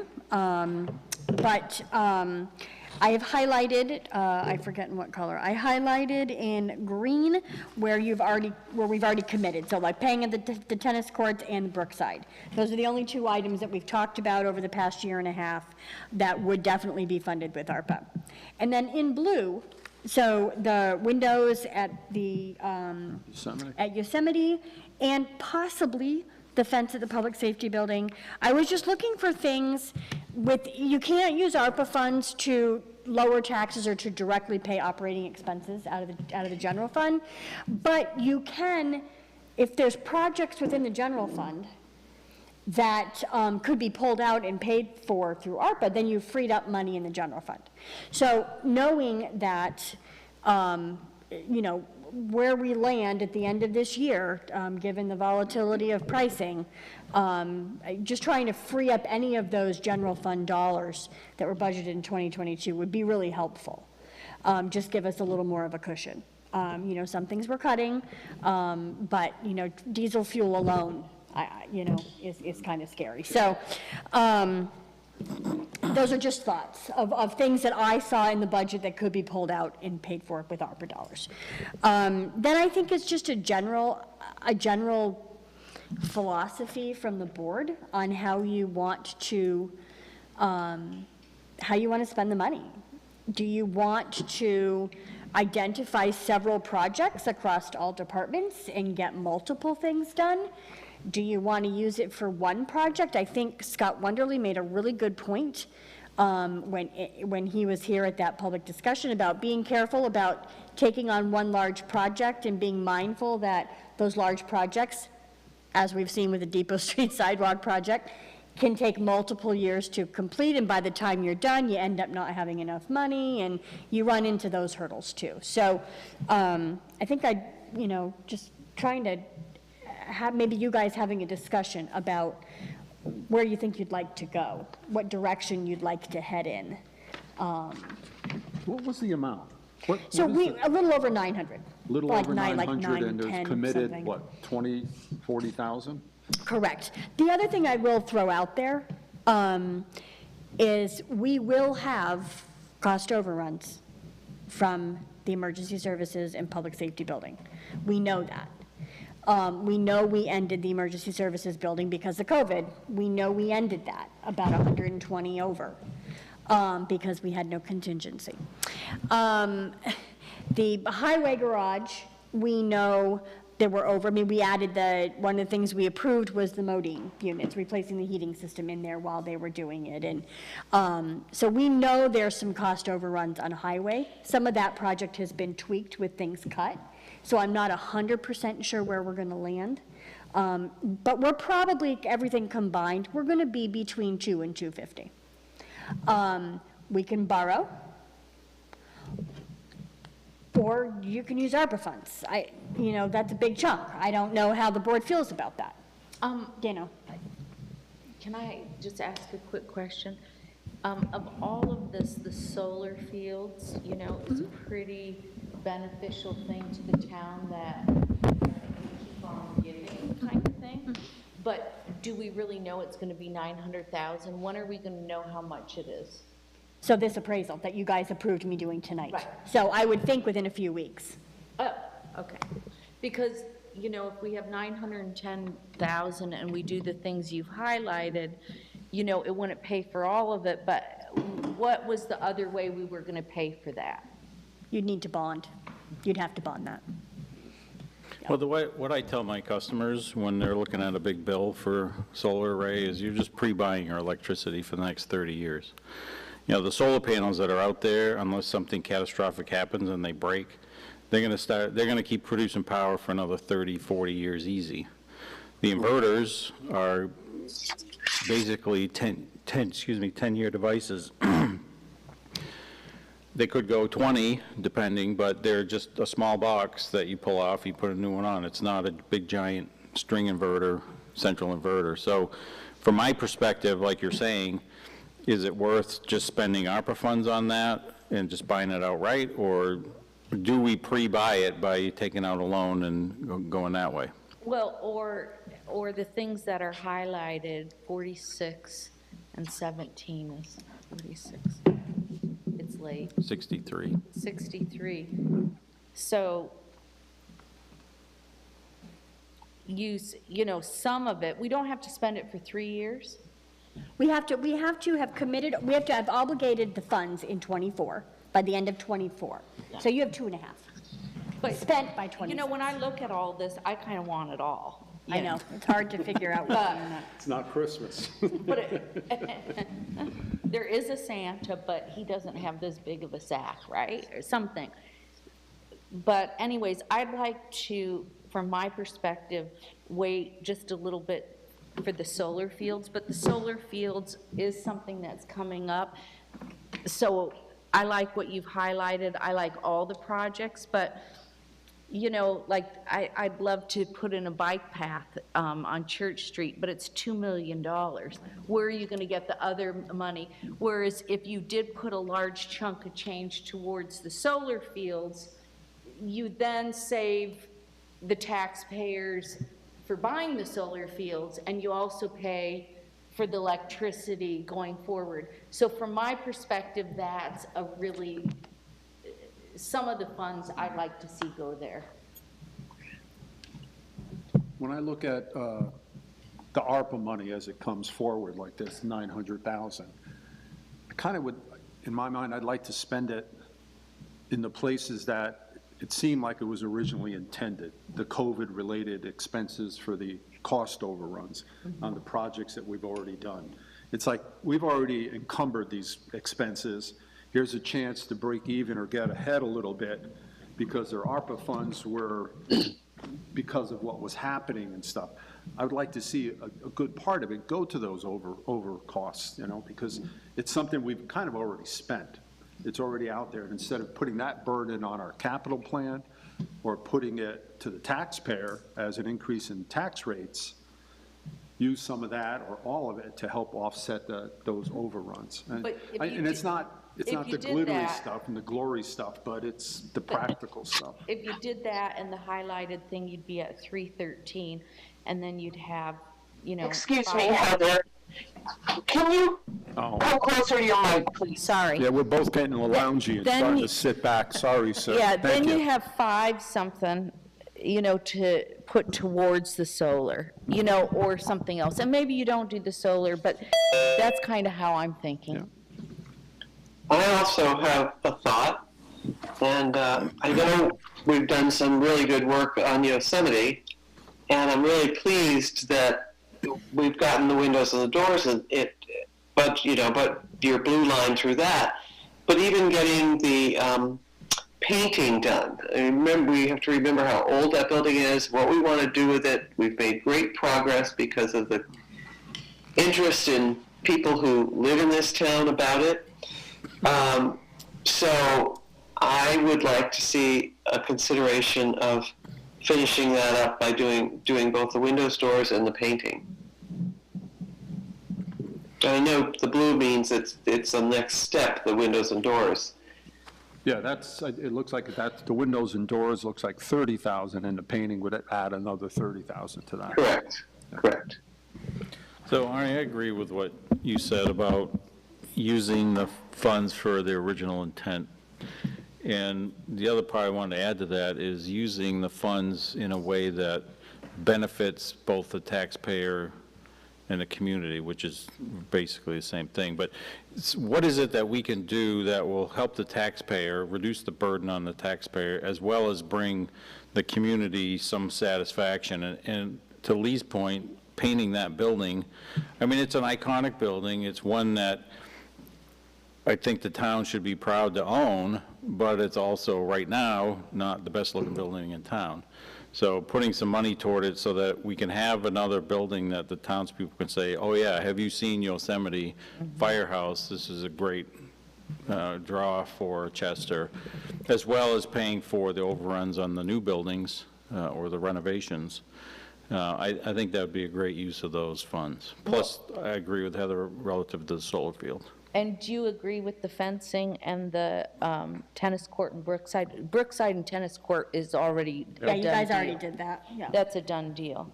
But do you like the fencing? Yeah, the fencing, yeah. I think projects that aren't that expensive, but that are visible, I think are important because it's out in front of people. They're going to see it. They're going to see the results of it and stuff. Right. Some of this money, like the overruns and stuff, the building's already there, the cost overruns, it's not the glamorous part of it. Right. But like you said about the pride in the Yosemite building, the tennis courts, the Brookside Trail, those are things that are going to be used by the public. Yeah. And they're going to be seen by the public. And I think it's a good place to put some of that money. And, I do too. And keep a chunk of it behind. We have some time. We have some time, and, well. Paying for the cost overruns will help the tax burden.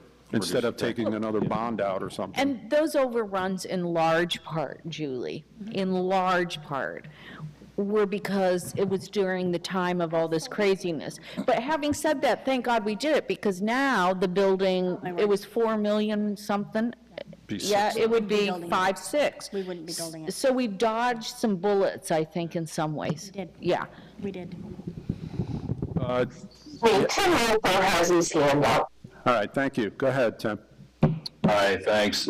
Just some food for thought as far as whether it makes more sense to take out a loan for the solar field purchase, assuming that happens, or pay for it in cash. There are a couple of ways of looking at that. From my perspective, if the town knows how much electricity will be generated by the solar fields and compare that to the cost of that electricity monthly, it may very well be enough to make the payment on a loan. Conversely, if the town were to buy the solar field outright, assuming they had the cash to do that, maybe use some ARPA funds, that would maybe open up some budget space because you wouldn't be making those electricity payments every month. So just a couple other ways to look at that. That's all I have. Thank you, Mr. Roper, and thanks for that connection on the appraisal. Appreciate it. You're very welcome. I'm glad it worked out. Some good ideas, and it's nothing that we have to do right away. We have to think about this as we go forward. Ben, do you have any thoughts on this? A couple here. Do we know, so not off topic, but do we know on the budget what our fuel expenses are over budgeted at this point? No, I can hand that to you at the next meeting. It's a good question. Yeah. I'm just, I mean. Yeah, I have not yet, I was waiting for June to end, half year.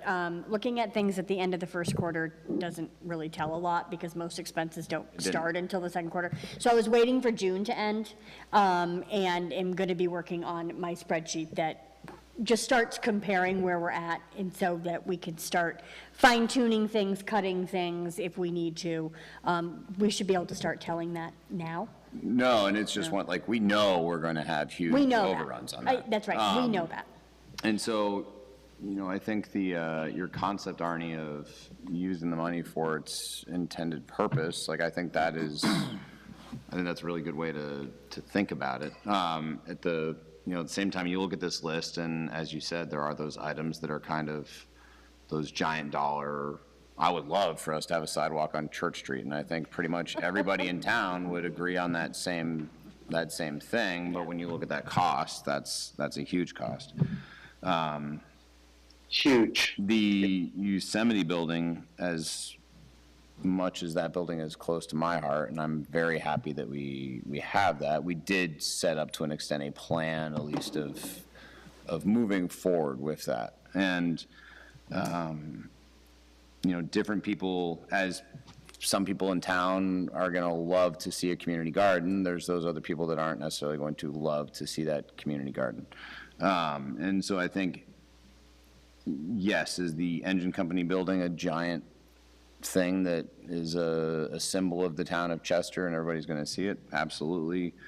At the same time, and I wrote my own little letter for items, but at the same time, rec department and community development stuff is also important to me. And so I think they're all things we need to look at, and it's yes, it's a once in a not once in a lifetime opportunity, but it's a giant opportunity. And Derek Sursos did it really right about having it just sitting there, and it's the town people's money and spending it correctly for everybody. So I think it's great we have continued open discussion about it. And as far as the solar field, to me, I think once we have that appraisal, we'll have a better idea of how to move forward on that. But if the return on that is more than the loan plus some, then that's, makes different ways of thinking about it for me. It'll be interesting when that appraisal comes in, because it speaks of just not a property appraisal and equipment appraisal, but what it produces in the future, and or historically what it has produced. So that will be able to give us a reference point for future production on there with numbers associated with it too. And like you're saying, like what Tim was saying, you have options. You could buy it outright and just save money over the long run, or maybe what it produces is enough to pay a loan and save a little bit money. Different options, different ways to go. Well, and the other thing that, I'm thinking of is long-term things that we've been talking about. And the scoping study for the sidewalk to the high school, we've been talking about that for, I don't want to say forever, but forever. And so, maybe that's a good thing to just get started too. Yep. So there's a lot of little things where you could, and on the bigger projects like the sidewalk over Church Street, that, much like the Depot Street project, has the potential to get grant funded. Right. So I was trying to be mindful of what could actually get funded through grant money. Some of these bigger projects could in the future. Yeah. But maybe we need the 15 grand seed money for that, so that you can then push it forward into that other sphere. Yep. And, we've been talking about that a long time, close to 20 years. Mm-hmm. It would help to have that document in hand, because that's just the first document of that whole process. Yeah. Because if grants do come up, they're going to turn around, well, do you have a feasibility study? Do you have any idea what it's going to cost? It's like a preparation for spending in the future with grants or whatever might come along. It's the first step on a lot of projects that are like that and similar in nature. You have to do the feasibility study to show the basics on it, which is something important. And you're right, we have been talking about a long time. You need not a motion, but the consensus of the board at this time on how to proceed with some of these expenses, or do we need an actual Well, motion? I think the only thing that I need from you at this point is the fencing. So are you in agreement that the fencing at the public safety building and any window and door work for Yosemite, those two items that are currently in the 2022 budget, are you in agreement to pull those out of the budget and pay for them? Because those are two things that are going to be happening now. Are we in agreement to pay for those out of ARPA funds? Oh, so. I think that's really the only So thing. the Yosemite, that was in the budget too? That's 30,000 out of the budget. So that's 47 out of the budget. That Well, would, anything that we pull out of the budget, like Ben was referencing, we're going to have some expenses with diesel and costs. we're trying to build a little So if we buffer. could pull a few things out that we all are in agreement of doing, it'll help at the end when that budget comes through and we find out our diesel has cost us twice what it did last year and we didn't budget enough for it. I'm in complete agreement with that. I'm kind of leaning towards painting that building too, because if we paint the building, the roof's done, the foundation's done, the window's done, the painting's done. Well, and it's just going to say, that would have been the budget item for '23, so it'll It's- save you that. It's there. And then whatever happens to the inside, And then maybe it can jumpstart what other people are wanting to fund. fundraising for you other know? things inside. Exactly. I think you're exactly right on that. Is that something we think we can get? I mean, obviously, we have extra time to spend this money down. Do we think we would find a painter able to do that this year? It would not get painted this It'd year. be next year. No, yeah, it would not get painted this year. Find a contractor that's not busy and answers the phone is pretty tough around here these days. And would you want that person to paint the building? I think you're looking at the painting to actually be done in '23, but that was the budget item. That was going to be the next budget item for '23, so What about the you've windows? saved that out. What about But the we could windows? also then put something else in Yeah. Absolutely. that place. Correct. Because we don't want to lose that, No, we earmarked that. Correct. for- that money. Right. So, Right. but this would really kickstart that, and maybe the group could, because we're doing this, do a lot more fundraising. Right. Yeah. The windows, Arnie, I am hoping, it looks like we will be using the same company, Arcadia Restorations, that did the Academy Building windows. They did a great job. So they can actually be done over the winter. Okay. They're taken out of the And building, they plywood them up, plywood it bring 'em over, back. bring them back to their shop, they steam off the glaze and all that. It's a really interesting process, and then would be reinstalled as they're done. So that would be an over-the-winter process. Because that all has to be done through the historical preservation has to give you the listed, agreed people to do windows. correct? We don't have to because there's not actually funding that's been applied to Yosemite. So we don't have to do it that way, but I think we would obviously want to. I think it would behoove us to try to keep it historically Exactly, correct as much as we can, unless it gets to the point where it gets ridiculous sometimes with some of the items that they request. But in this case, the windows, how they did them at the Academy building, Yeah. they really look fantastic. They look like they're brand new, but they're 150 years old. And actually, I take that back. That is on the National Registry, so there may be some things that are binding to us. So that amount of money would be 7,800 gallons of diesel. There you go. Well, and diesel's not the only thing that we're going to have overruns on. No, But but that's a just to big put it in perspective. Yeah. You know, that's probably at least 2 weeks 50 of to winter. 60 gallons a day. So I'm hearing that the consensus is the fencing at the emergency service building, the cost overruns for the emergency service building and for the town garage, Yosemite, painting and windows. I don't know if the painting should, I mean. Well, we don't have to You can talk decide about the that now. painting next year. It's not going to get painted this year. Yeah. It's So just we not could leave that out for now and just, it's going to still, the money's still going to be there, whether it's, we decide this year or next year. Right. It'd be nice to maybe get somebody lined up for next year, whether we pay for it with ARPA funds or we do it out of the budget, just to get on the schedule. Yeah, I agree. And any items I would bring to you guys for approval from the ARPA funds. I'm not going to make those decisions on my own. You guys will approve any funding from ARPA. Any other comments, concerns, questions, or regarding the ARPA funds? Gives me what I need, yeah. Hmm? That gives me what I need. Okay. Thank you. Next item on the agenda is our tax rate for 2022. And the state has come back with our education. I mean, that's usually what happens, what we wait for? Yes. For the state to give us some numbers so we could. know Correct. The what- state has until June 30th to issue the education rates. And can you explain this to us, Julie? Sure. So the municipal rate that has come in a little over a penny, about a penny and a quarter, which is about what we anticipated during budget time. So the municipal rate is 0.8627. Local agreement rate is down.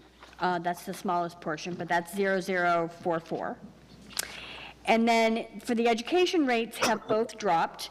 The non-residential rate is 1.5174, residential education 1.4592. So what that leaves you with, and Susan, I'll email you this, what that leaves you with is a combined non-residential tax rate of $2.3845, which is down 6.5 cents from last year. So what was last year's? Of course you're gonna, I don't have it. But It's just 6 down, cents. it's down 6.5 cents. The residential rate is 2.3262, 3, sorry, and that is down 3.33 cents. So the tax bills, unless you did some crazy work and your grand list value went up, Going down. your tax bill will go down this year. Correct. That's a miracle. And a good part of that is was a legislative decision based on the gigantic surplus that was found in the education fund. That base education rate went down. Well, didn't they get money from the feds too? They did, but that didn't go to That the didn't go in lower here. to the lower of the base rate. My understanding is that the lowering of the base rate was a direct result of that surplus. So do you need a motion? You guys will sign. Yep. Here, Ernie. I'll sign it. With no motion, just signature. You don't need a motion, you can just sign. We have no control. We already voted on our taxes and all that stuff. Exactly. This is what just the setting of the rate. Yep. Numbers are. Yep. You got it. I can come in and sign tomorrow. Okay. I was looking through old documents and stuff, and came across the 2012 tax rate. Okay. I think I'll leave that quietly alone. And as a progression, as it went up. Yeah. But it's still, when I looked at it all, from that date up to this date, if you took into account COLA, cost of living, we're well below it. Oh, absolutely. The increase, always. Yes, yeah. Somehow, since 2012, our been expenses went up, but we've always been less than the cost of living. So somehow we managed to We're doing a good job. do more with less money than we used to, even though the tax rate is higher. And that may not be No. the case. Going at- forward, I mean, that At certain changes. years Yeah. when diesel goes up to, It's going to be interesting to see, I mean, never mind diesel, everything that we About the do. 23 budget.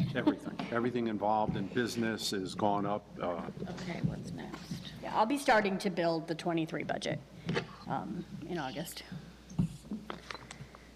Housekeeping, we have a cemetery deed to sign. Yep.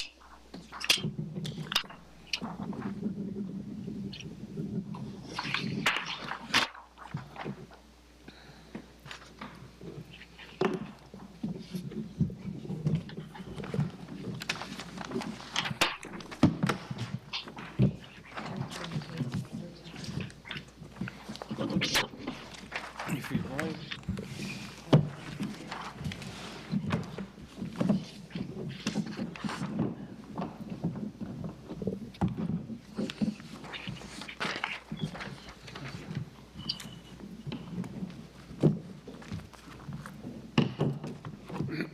Thank you.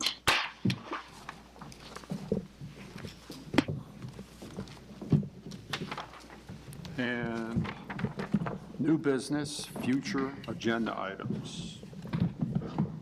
Suggestions? Only thing I was going to tell you is that, so far, as of right now, there really is nothing for your next meeting.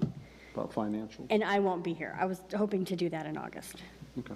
just because I'm going to change the way I do it a little bit. So are you suggesting we I'm don't have a suggesting, I'm meeting? not sure that you need a meeting. Unless something dramatic, like, comes up, there is nothing slated for that meeting in July. And that's entirely up to the board. I'm happy to take it off. I can participate via Zoom. What is the date, Julie? It would be the 20th? Oh, I won't be You here don't need either. a motion or anything. No, I just am, I'm we'll throwing that decide, out yep. there to you. If something comes up that is like, this cannot wait, then I will absolutely let you I guys think know. that's a good idea. I do too. Ben, are you dying for a meeting? No, it's actually a day that works perfectly for me, but I'm okay with not being. Well, unless something comes up that needs our attention, we'll kind of let it slide for now and see what happens if, I think that sounds like a great idea. give us a little summertime. I have one other thing for you, for new business. Sure. Can I go? Okay. So there, I will anyway, we all know that. So there is a grant opportunity that is opened up. It's for park and ride facilities. And so I reached out to V-Trans. It just has to be along a state highway. I reached out to my contact at V-Trans to find out if Cobley Street property, that parking area, could be utilized and what would be involved to make it an official park and ride. So we meet all the criteria. It's pretty much at the intersection or within a mile or two of the juncture of 103 and 11, which are, of course, two major state highways. It is in the green. We have the charging stations. It's big enough. It's a lit area. The only thing required to identify it officially as a park and ride is signage, which we have parking signage coming anyway as part of the wayfinding plan. So what this could pay for is the paving and striping of that whole parking lot, which was one thing that the Planning Commission had talked to you guys about. So in order for me to apply for it, I just have to make sure that, it doesn't have to be a motion, I just have to make sure that the board doesn't have an issue with me having it labeled as a park and ride. And we can certainly discuss it more at your next meeting in August, but I just wanted to throw that out there to you. It's a way to get the asphalt paid for, was my thought. Go for it. You know. And we're trying to promote it anyway, so if anything, it'll get listed on the state's map and it may draw people into the green, so. And would Are it there any include? conditions on the use, like is rec and everybody else still good? No, it could be public parking, doesn't have to be designated, it just has to have a minimum of 10 spaces total, but they don't have to be designated for any specific. Would it include anything with the walkway from the parking area to the back of the buildings there behind the church? I can certainly find out, I wondered about that, I don't know, but I can certainly find It'd be nice to out. incorporate that into the whole Absolutely. package if we were allowed to, because that was Absolutely. the original. Yep, plan. absolutely, but I We figured needed even it. if we can get the asphalt paid for, that Yeah, would be oh, huge that's dollars, that's huge. That's huge. Paid for and striped, but yes, I will ask about that. And something like that, when it gets built and it gets put in and it's paid with a grant or some funding from the state, do they maintain it or then does it become one of ours? No, it's ours. It's We ours. maintain. Yeah, it has to be on municipal land, so we maintain. I was just purely looking at somebody else paying to pave it. Well, a lot of it's the prep work also, the sub-base and Exactly. everything else that's involved. Exactly. And a parking lot isn't like a road. It No. doesn't get the abuse from No. tractor trailers and things like that. It's a little more longevity to it. Yeah. That'd be a great project. Okay, I'll proceed. Anybody else have anything for future agenda items? Future meeting dates, not in July, You want me to make a motion to go into executive session to discuss personnel matters. to discuss personnel matters? Heather's the motion. Is there a second? Second. Lee's the second. Any discussion on it? And all those in favor? Aye. Aye. Ronnie, Yeah. this is Sean. Hey, Sean. Do you expect to take any action at the end of this? No. No. No. Okay, thank you. Good night. Good night. Thanks.